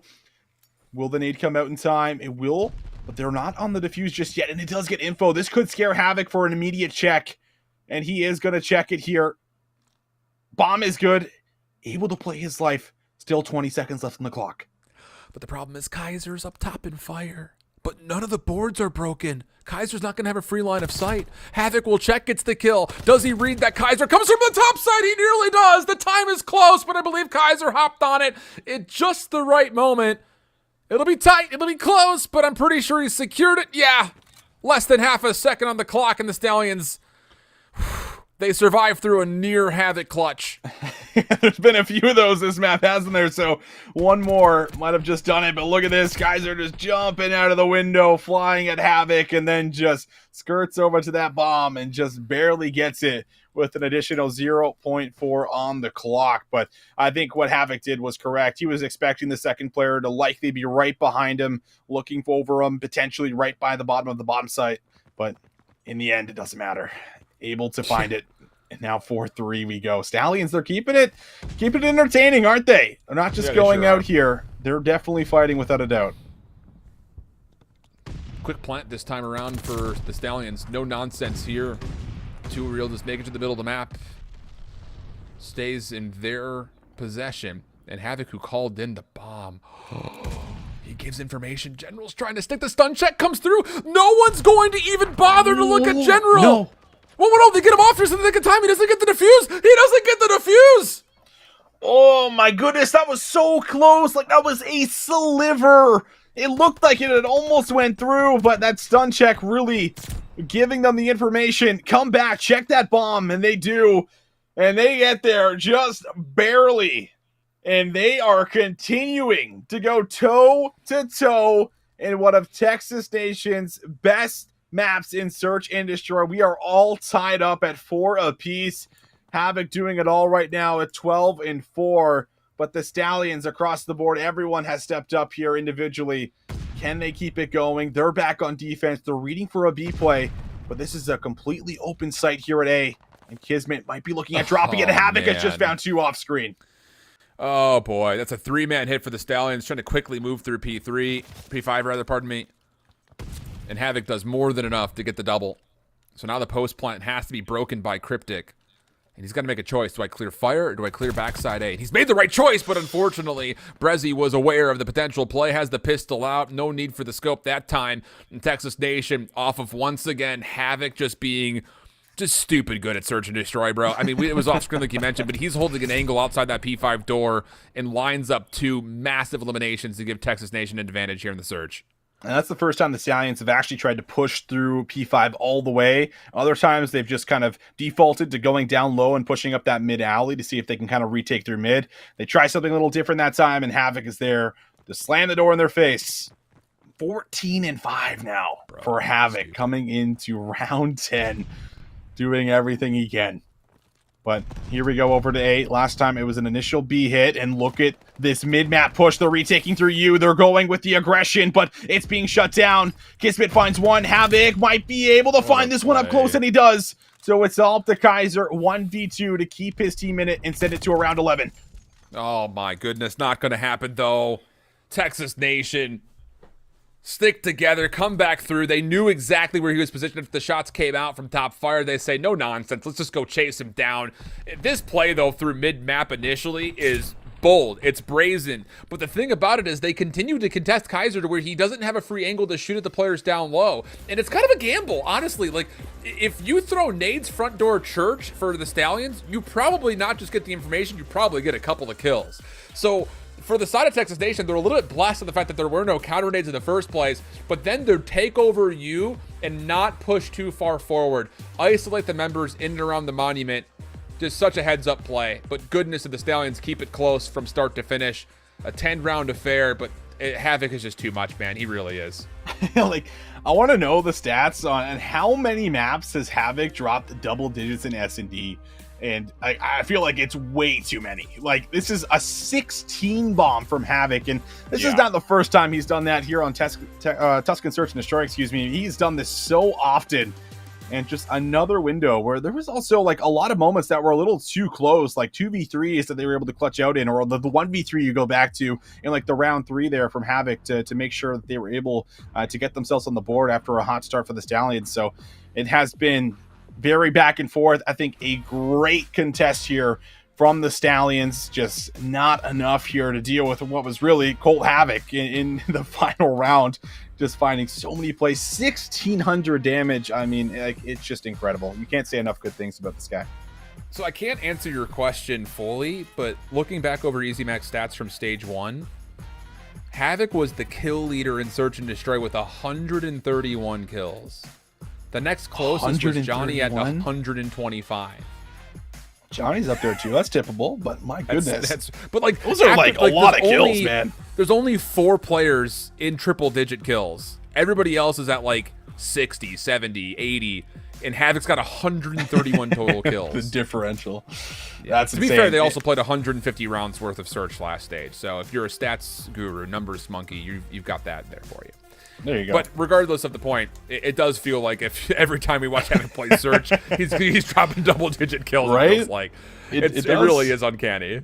Yeah, no, it's just something special, man. Like, I think that there's just times where you see like some of these players like figure out what needs to be done in S&D, and they just take it to a level and beyond. And I think Havoc has been able to replicate that throughout multiple maps, throughout multiple different stages now, still showcasing that he still has it. So now you are 2-0 down if you're the Stallions and you're going into a Tuscan control, Alan. We'd love to say it keeps getting easier, but that is not the case. Well, now it has to be, a win from here on out, 3 straight if you're going to be able to find your second win here in stage number 2. And Texas Nation, despite playing, very close here versus the Stallions, they have still maintained control. And here's the thing. Again, we were casting on the Clutch stream yesterday this match between the Stallions and Bear Claw, and it was looking like Bear Claw was going to run away with it, right? I mean, they were up 0-2, or 2-0 rather. That's a weird way to say it. Their Bear Claw was up 2-0, and then all of a sudden the Stallions started doing weird stuff, right? Like they were flooding through the A zone on attack to get all the way around the back, which doesn't seem weird, but it wasn't just that they were keeping a player on A. No, all 4 players would run through the A zone and get around the back towards the defensive spawn. And then they would eventually re-wrap back over towards B, and Bear Claw looked a little lost at times through it. So that's where I think, this mode in particular, this map in particular, is where we're likely going to see that unorthodox creativity meet the diligent professionalism that we see in Texas Nation. And I hate to say that, you're kind of off the wallness for the Stallions has to be successful here, but it kind of has to be successful here because in face-up gunfights, we've seen so far the killing department has largely favored that of Texas Nation. So you have to either be really good at trades, efficiently, mind you, to get offensive wins, or your kind of innovative plays around the attacking half need to be much more successful here versus this Texas Nation team compared to what that was versus Bear Claw yesterday. Yeah, everything you just mentioned, like the biggest one for sure is the trades, right? Like we saw Kismet with a 4-piece yesterday. I mean, like everyone was kind of finding like ridiculous multi-kills when they're in their matchup, and it just became like, okay, well, we're down so much in lives that we have to start to play slow, but if we play too slow, then we can't get back to the zone, and your hand is essentially forced, for you at that point. So it really is going to be tough, man. Like these guys know what they're stacking up against. These are the best right now in North America. They're showcasing it. I think they're playing them closer than at least I was originally anticipating. I think they're playing well. Like they're playing good Call of Duty right now. It's just, are they playing good enough Call of Duty to take down Texas Nation and send us to a map number 4, where there's also, going to be a really comfortable map mode combination here for them. Like it's going to be a long, grueling battle to go through this entire best of 5. But if you can use some of that creativity, some of that flair that we were certainly excited about yesterday, maybe that's your chance. I don't think it's personally going to fly against a Texas Nation that is really disciplined, that does, all of their homework. Like they probably know and are prepared for it. It's likely my guess coming into it. So, Great. Do you have different creative plays that you've been able to expand on besides yesterday's plays? Maybe that's what we see differently, and maybe that's what gets them the win. All right, let's see. Tall ask regardless going into this matchup for the Stallions, for anybody against Texas Nation. But if Texas Nation were to be able to take down the Stallions team in 3-0 fashion, they will complete their entire week flawlessly and maybe find themselves alongside Bear Claw Esports at the top of the group standings. A lot still has to happen, though, in this group before we get into the playoffs. Top 4 after the group stage will be there, and how about it? We get to the Stallions. They're already on B. It's a full 4-man hit. They find the first opening kills, and that will lead to not just 1 tick of progress. They're stacking up for a second. This is going to force Texas Nation to have to come quickly, and the kills are only trades. Can you still win this last 2v2? Cryptic on the backside. They sure do. The B zone gone in the first 30 seconds. Well, how about that? We wanted to see something a little different, and they've already captured B, and now if you're Texas Nation, you got to defend A for 2 minutes straight. And look at the fire we're seeing right now from the Stallions, starting to fly at them. A flank now in the back from Cryptic, who's put him now on 3 in a row. Ready for the respawners. That's going to be 4 in a row. General would be 5, but he's going to come back and put some pressure on the zone. And Brezzy's making this, this is a heads-up play. He has to stay back here to try to work an eventual pinch, but he does not is able to get it off in time. And oh my, this may be the fastest round of Tuscan control we've ever seen. Second tick of progress is going to be locked in. Kismet trying to keep the defense in their grips, but it's Yuli and Cryptic who take down the reinforcements. General will lock things up with a double to extend the defensive chances, but there's still 2 minutes of clock to play with and only 1 tick needed. 2 minutes and 1 tick and 13 lives. Like, Stallions have just been shredding Texas Nation here so far, and they're continuing to do it, as it's now going to be down to 12. You have to challenge here if you're Texas Nation. Cryptic clears out the player, looking for the pinch through mid. Yuli waiting for that battle versus Brezzy, but he gets excellent assistance there from Kismet. So still able to get here is going to be Texas Nation, but they have to defend for 1:30. Oh, but the thing about this is the lives are becoming a huge problem now from both teams' perspective. General stuck on the offensive tree. Good help from Brezzy. And this is what you need if you're Texas Nation. Get beyond the point. Start to take away some spots to where this is what the Stallions have to do. There's no more entry through vines or that top archway. You have to go all the way around the back. And as Kismet falls, he will communicate that to his team. It comes down to Texas Nation. Can you actually hold this hit coming from mid-map and from behind you? Here we go, right through you. Brezzy waiting, and he's able to get, again, assistance from General. And they'll clean up too. Yuli feeling some shots from his back. Needs to reposition, takes the challenge, and Kismet brings it to him. They are defending, they are holding them off. And now we are down to 6. Now 5 lives on both sides. It is falling apart right here for the Stallions. A slight advantage for Texas Nation, as they just need to slow down with 50 seconds left. Oh no, too real! Oh, he was looking for the trigger discipline to immediately follow up. And Kismet punishes the trigger discipline. And Stallions, no. We saw this yesterday versus Bear Claw, where they would do something incredible over at B offensively and then drop the, drop the ball towards A. I mean, how much time was still left on the clock? Like 45, 50 seconds? You had so much time to set something up to get that last tick, and this is where we were worried about the Stallions team, is that they see success right around the corner and they just start to run at it, and they don't see the traps that are being laid by Texas Nation. What a defense. Oh, man. I can't believe they hold on to that. That is just soul-crushing. It's just, it goes from bad to worse. And now right onto A. Texas Nation are like, all right, let's just keep it traditional. Let's just go over to A. Just continue to slay out as we slowly progress on the point. Kismet will get some bad timing through mid, so this actually will be a big moment here for Yuli. Comes in there for a kill. Cryptic right behind him. Also able to finish off one. And that second tick of progress was not secured, so Cryptic here with 3 in a row will be able to completely clear off the point, but Texas Nation, they shift over to B. Yeah, getting that trade onto Kismet, though, is pretty massive for the Stallions, being able to come back over to be quickly without any hesitation, and you're seeing what kind of happens as a byproduct of that. Now, granted, Texas Nation have successfully won a handful of eliminations from the high ground, but not with the numbers to allow them to actually stop the clock and get progress at B. They still want to work with a little bit more space, and Havoc is naturally the one to do that. Oh boy, he's in your back line. He is just always in your back line, and Yuli nearly punished by the long play, but with that elimination, good stuff here for the Stallions, enjoying a 2-life lead, 40 seconds on the clock, and it's just General holding off with a little bit of progress being made today. So many kills are coming through here throughout, these first couple of rounds, and even if this minute comes over, very well could come down to the lives again. It will be tied up at 18 apiece, but this will put about a minute 40 on the clock, as it will be completely conceded, but you already had some work being done there from Kismet. Luckily, Cryptic does find the critical trade to make sure that no one is affecting the backline as of just yet. But Havoc here at the front, waiting for his teammates to come off spawn. You have a 2-and-2 split across the map. 2 players pushing through A-long, 2 down low, but Cryptic, he could spoil the entire play. Well, he's still able to take down Brezzy. Does he bite off more than he can chew, though? Because Havoc is waiting for him to come through this angle at the archway. But there is help. Two-Real's actually working this with them, so now it's just Havoc left alone. Nades being cooked, that's going to be well placed. It will find enough damage to allow Cryptic to get the easy elimination. And the Stallions will once again grow their life lead back to the tally of 2. But Kismet in the back, finding elimination, will now be able to come back forward and try to clear off some of these players defensively on the high ground, and Kismet takes the double. Oh boy, Texas Nation now an opportunity not just to get under the zone, but they've got Kismet who can try to zone off the defensive rotations. And he is unfortunately not able to do much with that, giving the Stallions a chance to retake.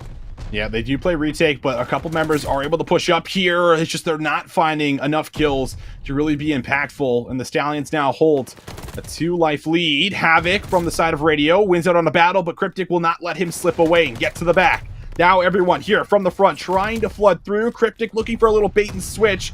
2Real will be there for a quick trade. And you're doing good here for the Stallions, but you're getting low on lives. Again, 25 seconds left, 8 playing up against 7.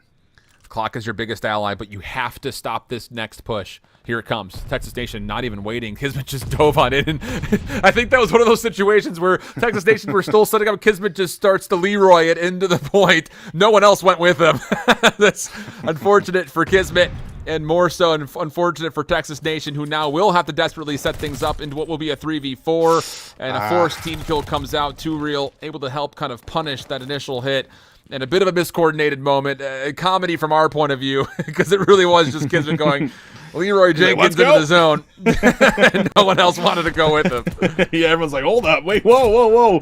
And then there's not enough time there in the end. But the Stallions, good recovery. There was a couple moments where Kismet gets to the back, and they do a good job of dealing with him to make sure that he isn't having that kind of influence, forcing out the further spawn, beside Church. So good job here.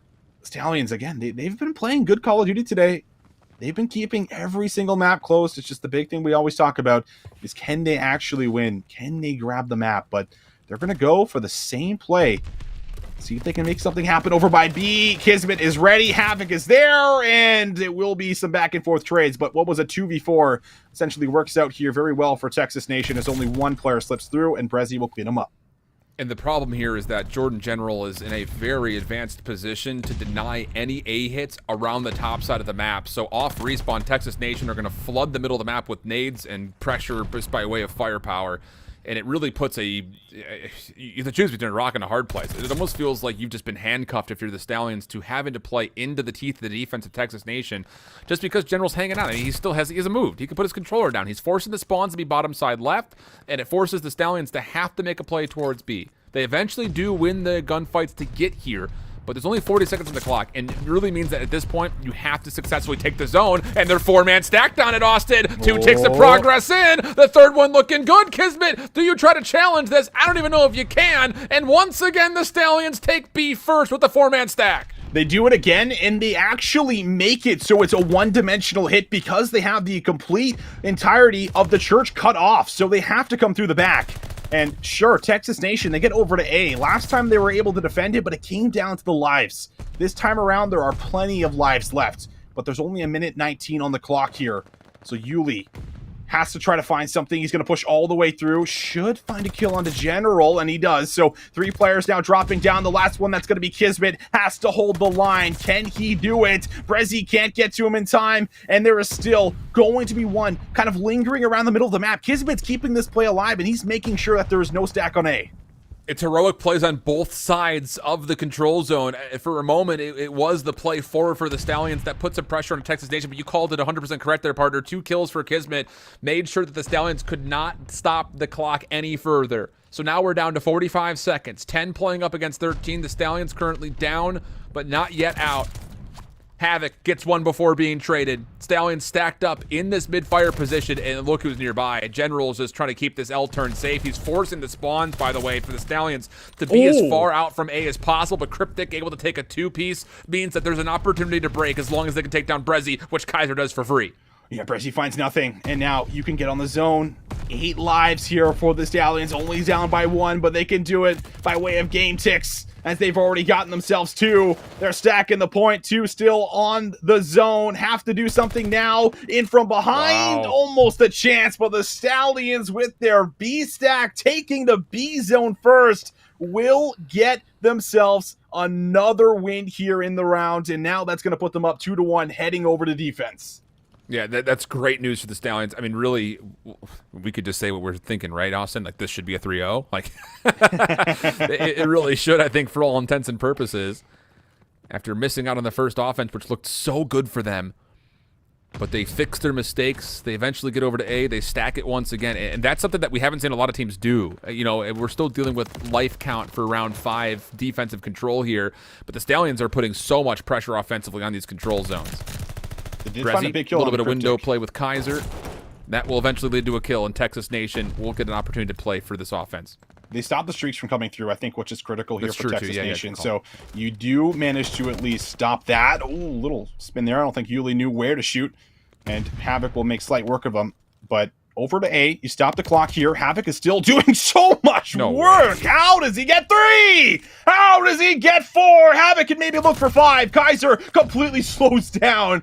And you thought for a second there might have been 5 in that feed there for Havoc, but look at what he does to the map. Everyone has to play recovery by B, and you still have members to deal with. Brezzy has just cleaned up 2. The pressure is being poured on Texas Nation. They are not done with you just yet. They're looking to try to find a control win themselves here on the attack.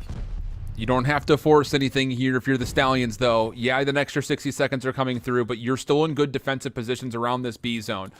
You would love to get into the high ground in some form. You don't want to let Texas Nation just sit here and keep positioning for setups for eventual looks at these zones.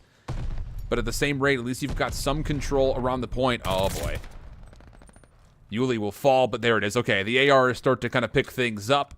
Kills come through, and now an opportunity with numbers for the Stallions to retake the high ground, and they'll just walk on in. Brezzy's tried to slip the net by moving forward through Church, but largely the Stallions are going to be happy with the high ground. Brezzy! Oh, he gets the best of him.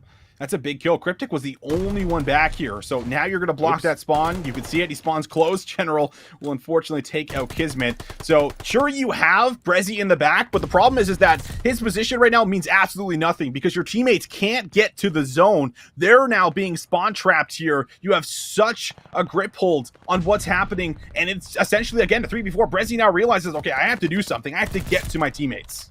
Yeah, they're not finding any kills. So at worst, Brezzy could just set foot onto the zone and stop the clock and hope that his teammates will eventually win gunfights. And actually, how about this? He's going to find great timing here if he continues to push forward into Kaiser, but he will not. Deciding instead to continue to put pressure onto the back. 15, though, playing up against 9, and Kaiser's on 7 in a row, fully streaked up. A get-out-of-jail-free card by way of the glide bomb if needed if Texas Nation start to get some progress here at the B zone, which Havoc and Brezzy may have just individually caused. We'll see. Do you call in this glide bomb? Not, yeah, here it comes. It's on the way down. Kaiser's forced to use this. It should confirm at least 1 kill. But Texas Nation still have high ground control. They're going to get right back onto the B zone and confirm the first tick.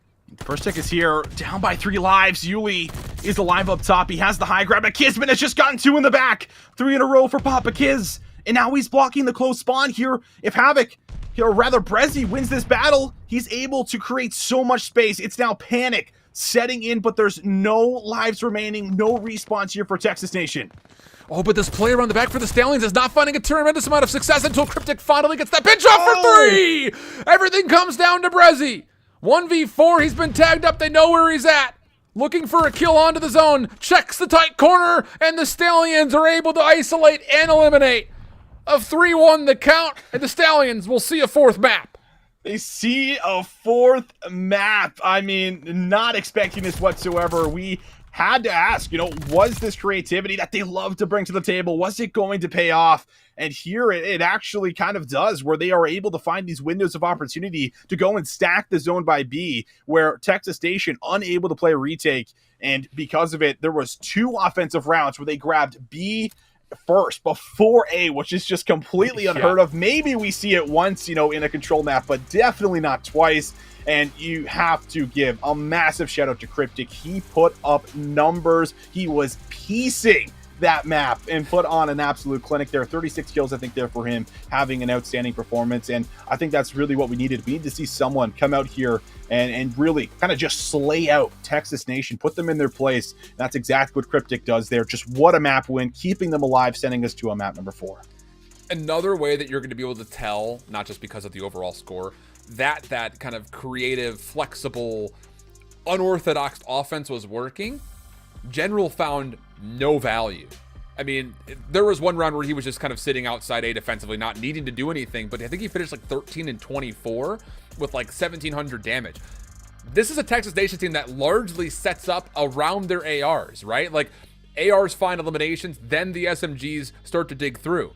But General was never comfortable. He could never get himself set up. I mean, through 3 rounds, I think he only had 11 kills. And then in the last round, he only got 3 extra. So it just kind of goes to show that because of how sporadic it feels like the Stallions are playing when you're playing up against them, you don't know where to get these ARs set up at because they're all over the map, it feels like, at any given moment in time. Plus the fact that if you are full stacking on offense, the ARs then have to challenge. And against SMGs in tight corners, obviously you expect the SMGs to win those battles the majority of time. That happened, absolutely.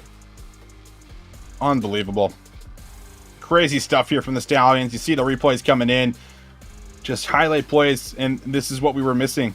A closeout. Can they grab a map? Can they actually close it out? Sure, they can get close. But can they do it? Yes, they can.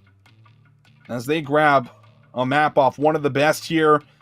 And look at that, 29 untraded kills. There were so many multi-kills there for Cryptic, and he is not typically one of the shining stars, I feel like, on this roster. He's not one of the players that we're usually talking about a lot when we talk about the Stallions, but he is forcing his name into the conversation, more or less, with a performance like that here. So good stuff coming through for Cryptic. And they were able to see another map. That's the biggest factor. We wanted to see this a little bit earlier. You didn't want to see it when their backs were up against the wall where they're going to have to win 3 maps in a row. But hey, better late than never. They're able to do it. That's got to put a little more confidence into them. After being, reverse swept so many times, maybe this is their time to reverse sweep here. Oh, absolutely. Map 5's galore for this Stallions team. So it's definitely getting to the grips of, okay, we're starting to feel familiar the longer these series go on, maybe, in a way. But as we start to look forward, you kind of have to hope that if you're a Stallions fan here, which I'm sure most of the Zoo Mafia are, you kind of have to hope that your SMGs continue to put pressure on General to where he can never feel set up again. I think that's kind of been the big key. Even looking at Brezzy, who was running a second automaton for a lot of that map, I think he finished like 23 and 20 compared to like the 33 and 30 and like 32 and 29 that his SMGs had. So the amount of engagement that these ARs are getting are low. And you kind of have to hope, I think, if you're the Stallions, replicate that success. Continue to find more sporadic kind of looks at the map to make sure these ARs for Texas Nation can never get planted in good spots. So I don't know. That's kind of what I'm looking forward to here, is to see if the Stallions can continue on that rampage where they're just playing quick and a little bit more looser than Texas Nation are used to where they never feel comfortable with their setups.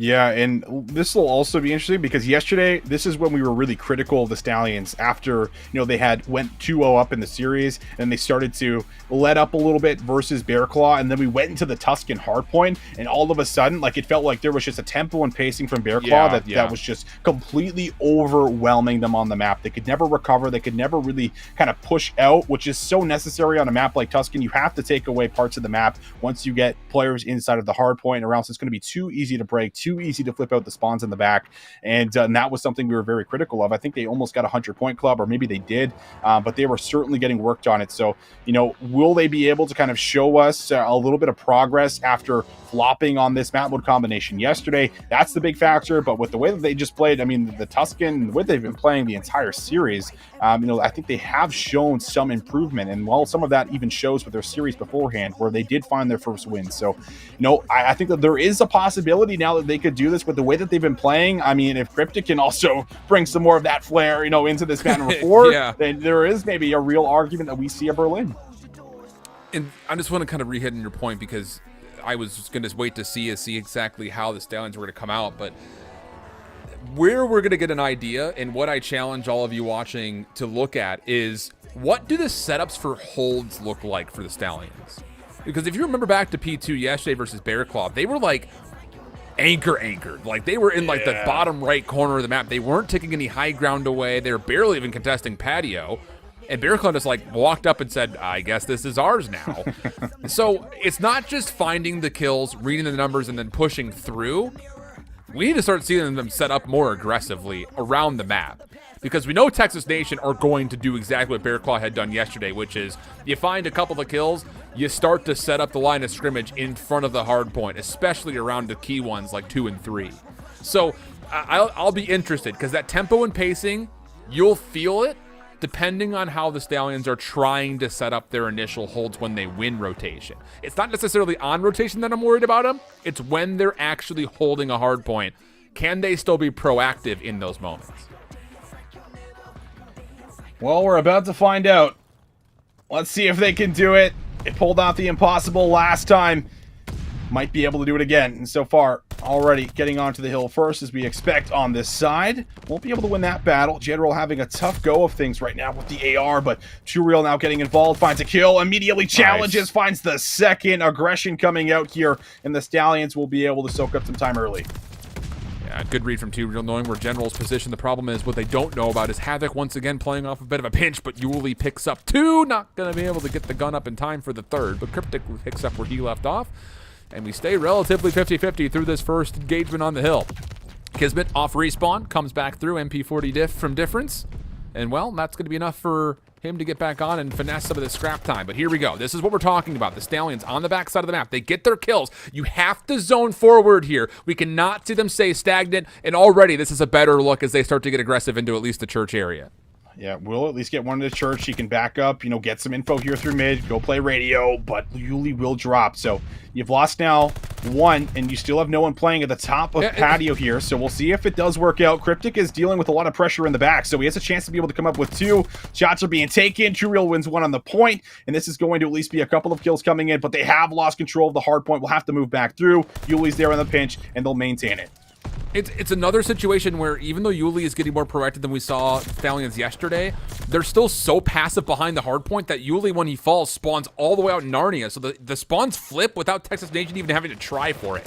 Just because they got to the front and found a couple of kills, that was enough to flip the spawns around. That cannot be the case for the rest of this map. We need to see the Stallions getting more proactive from across the board and not 4-man anchoring the back, because that's just not going to do it for you. So now the 3rd hard point starts to open. Once again, the Stallions win the rotation by getting here first, but as Texas Nation take their first lead, they're already putting pressure on the rooftops. Where does Too Real spawn? It's already a bit out as he spawns towards P1. Kismet working for streaks here. Could find a big 6 kill on the Kaiser and will be able to deliver. So now 1 off, but will he be able to earn it? Yuli comes through, and he will give it to him. So Kismet now fully streaks out. Great position. They don't have rooftop control, but they still have Kismet in the back, so he can continue to cut these players down. And how about 8 in a row for Kismet? Stun will lock him down here for a second, but Havoc pushes out with them, and they will deal with all of the pressure coming through with the back spawn. It's just, I feel like a broken record yesterday. I think the words that we said often in this map was too easy. It's just too easy. Kismet now on 10. He essentially just knows that, okay, if my teammates are pushed up towards P1 and I've got teammates up top in fire, the only place the Stallions can hit me from that no one's watching is backside roofs. So that allows him to get his streaks, get a double-digit kill streak, and now again, the Stallions, look how bunkered they're playing. And if you find these kills, if you're Texas Nation, this is going to put so much pressure on these defensive members of the Stallions to have to come forward to recontest the hill. Yuli, who sneaks away with one elimination, at least stalls this hit from Texas Nation. But where again does he spawn? Not favorably immediately. He spawns a little bit further out, and as Texas Nation start to find kills, fortunately, 2Real comes back with a double to salvage this initial setup. Yeah, we'll get in here, but it's still so trade heavy. This hill is so hard to lock down.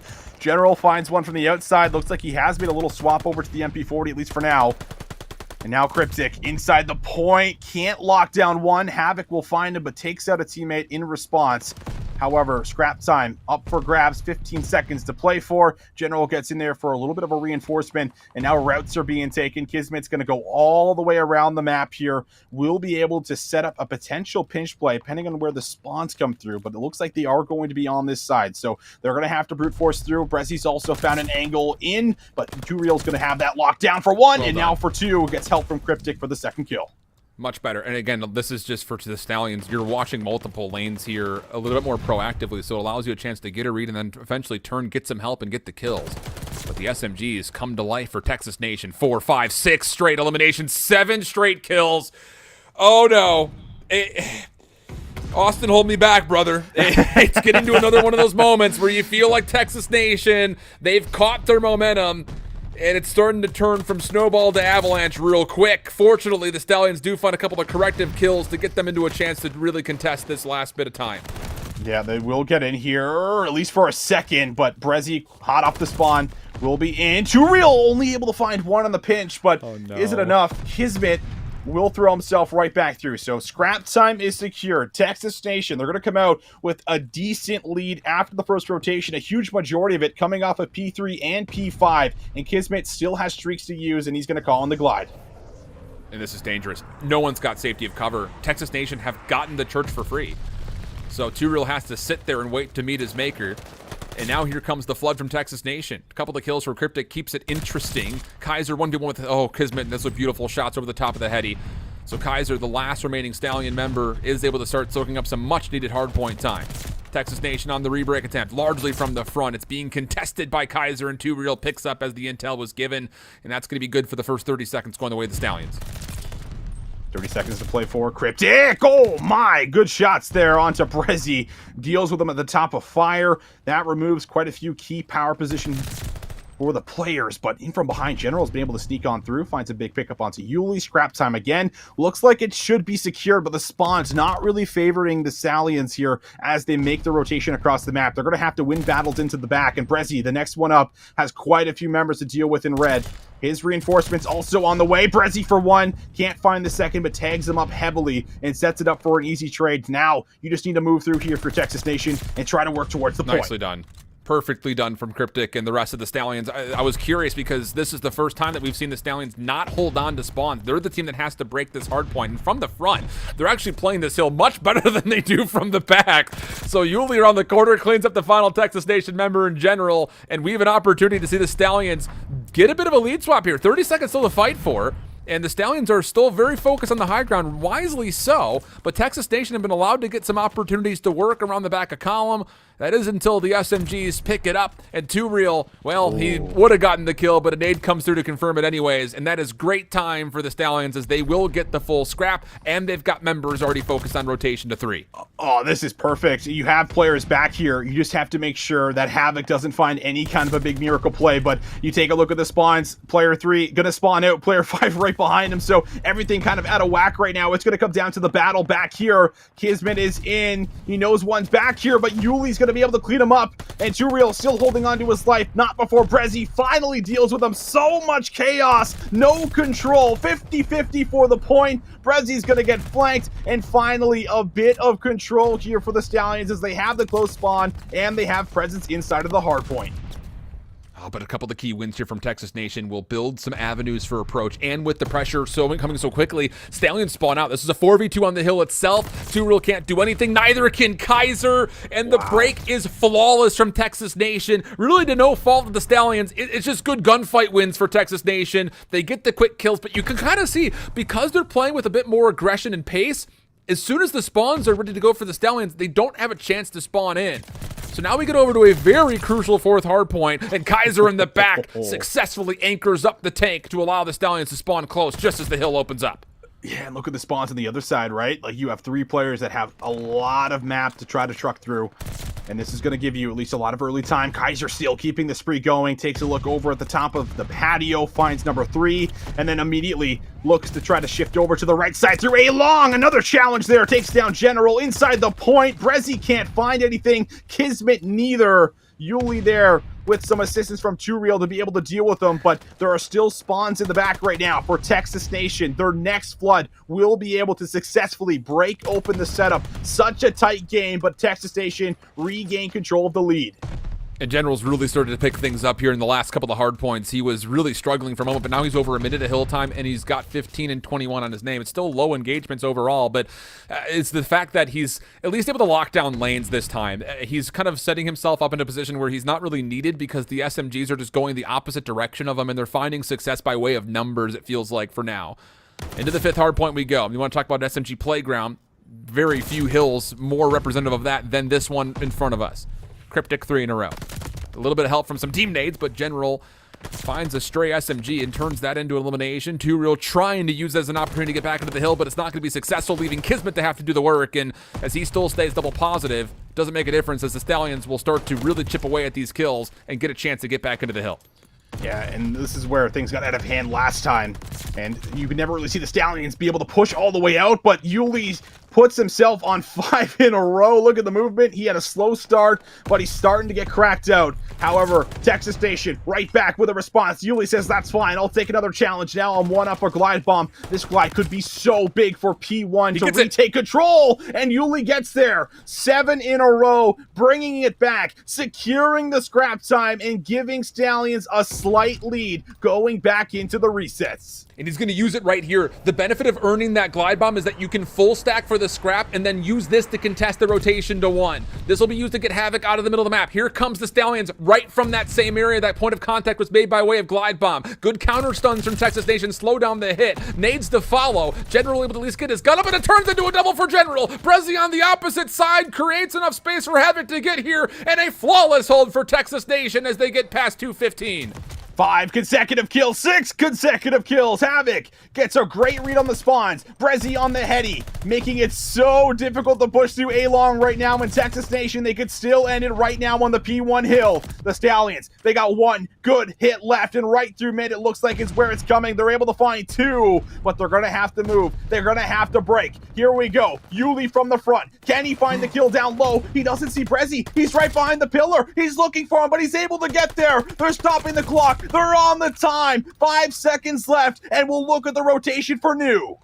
This is it. We asked for it. You have to be proactive in this P2 setup. You cannot sit on the back of the hard point. Texas Nation, the same look. Yuli on the same pinch. Here come the kills from the front. Texas Nation an even exchange. Yuli, though, around the back, looking to hit a flank, and he doesn't win the gunfight versus General. The hard point goes neutral. Stallion still spawning in, but the trades are allowing Texas Nation to get on for time, Kaiser, of which you cannot allow. Kaiser for 3 has to contest, and Cryptic's there to help at the last second.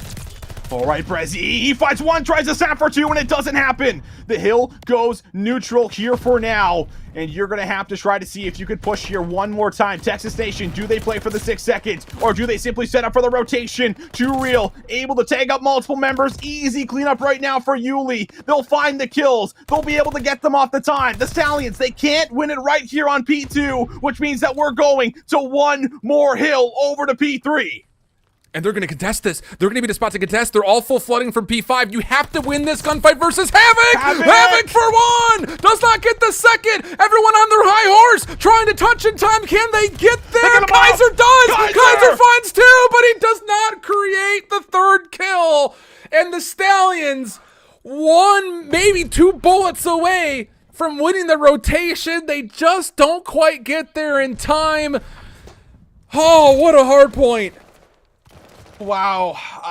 Man, the Stallions, I don't feel like you should be too mad about this one. I know it's painful. I know it's not a win, but they played some fantastic hard points, some fantastic search and destroy, some fantastic control, Alan, all 3 game modes. They were putting it up. They found the win. It's just we didn't get the closeout. Texas Nation, I mean, I'd love to see those final 10 seconds because I'm pretty sure like there was only one player for Texas left alive, and he just threw his body on that hard point and got that final second. If that kill comes through, there is a real chance we're moving into a map number 5 right now on Berlin, but that's not the case whatsoever. I mean, everyone stepping up here for us right across the board. This wasn't just a one-man show. So well played. Just can't get it done. Just barely closing it out. Texas Nation still remaining flawless. Look, there are so many things to look at for the Stallions to say job well done in so many moments, but I'm going to take 2 moments in particular for Texas Nation. The first of which being surviving through the glide bomb, which to earn it in the first place was massive for the Stallions. But they get the read. When Havoc gets touched out by the glide bomb, all of the rest of the nades for Texas Nation get thrown into mid-U. The stuns connect, the nades connect, and then General holds down the trigger with Brezzy watching the crossfire to where nobody can get through you. That's the only way they can touch. It's a brilliant read from Texas Nation off the glide bomb, knowing that Havoc is going to play himself in a corner where he's dead for sure. And off of the late rotation, you know Stallions have to hit through mid-map. Their ability and their discipline to hold on to their utility there is unbelievable. And then again at the very end, Havoc zoning off the rotation to P3 from the outside P5 door. This moment right here, that one kill could have been the difference maker, because in these last moments, imagine 2 players are hitting with Kaiser and it's not just him. That would give them a chance to potentially win that final kill, but it was one last player for Texas Nation that was there, existing in the fire halls to get the final kill. The small things, man. We're going to get deeper into this game, and the small things are going to be the difference makers every single time. Mark my words. Yeah, you're absolutely right. I'll mark them, Alan. I'll mark them indeed. Do it. Oh, man. Texas Nation put up a fight, but wow, what a fun series. I mean, the last 2 series here in North America, just incredible. Barn burners, man. And even here, as much as we don't go the distance, like the Stallions kept every single map close. There was just moments where they actually had like real opportunities to win. I think every single map throughout this series, it was always just one really big moment that I think you can pick apart throughout each and every one, where Texas Nation, you know, they're able to kind of find that lead, whether that's through Hardpoint with a full hold, whether that's through S&D with a big clutch play, or multiple clutch plays, I guess, in this instance. But I mean, they show and display what you're capable of doing, I think, on Tuscan Control, showing us that they do have, you know, quite a few creative plays in the playbook for us, Alan. We saw a couple of them yesterday. Today, we get a couple of new ones. It's not the same thing over and over and over again. You know, you can't just read it. They are throwing different plays in there that you're going to have to adapt to and adjust to on the fly. So I thought that it was really well played here for them. And, you know, Texas Nation, they got worked a little bit. You know, this wasn't just a free win by any means. They got pushed. Look, here's the we're going to continue to speak about this from the underdog's perspective, I think, because we know what we're going to get out of Texas Nation. We know what to expect from them moving forward into week 2. But for the Stallions, I'm going to take your point about their creativity finding success. Give them a couple of extra days with a cup this weekend, by the way, to polish up some of the small mistakes that they're making. They're already through the first 4 teams in the group standings. Their ability to win out their last 3, I think, is astronomically high. This is a team that could still get into playoffs. And if they do, mark my words, again, this is going to be a long piece of note paper here for you, Austin. I'm marking them. They will make moves in that playoffs if they can get there. That's going to be the big key for me. Unbelievable performance from both sides, but my goodness, we have to say farewell. Final words, though, from you, Vince, before we do. Yeah, I think this was an incredible day. We got some banger matchups over in EU. I mean, we were going through, you know, a couple of incredible series. We got to see Vengeance, who I think are looking outstanding. They're putting up some great fights. Rocker Academy, they're still Rocker Academy. They're looking like the team right now, just like Texas Nation is over here. But I think if you missed it, go back and watch the last series, because UYU, Bear Claw, like that was one for the books. Very exciting. I think today was filled with some incredible Call of Duty here in Challengers. There's a reason we're hyping it up, Alan. There's a reason we're always talking about it, because these are the next up players, man. This is where it's at, and we always get some fun matches. That much is for sure, but the fun, unfortunately, has to come to a bit of an end. As week 1 is culminated and concluded, we've got a couple of favorites, but it's hard to say that word out loud with how close so many of these games have been. An unexpected rival of Bear Claw Esports in the mix, but it's Texas Nation who still dominate NA. Come back for week 2 next week on Tuesday.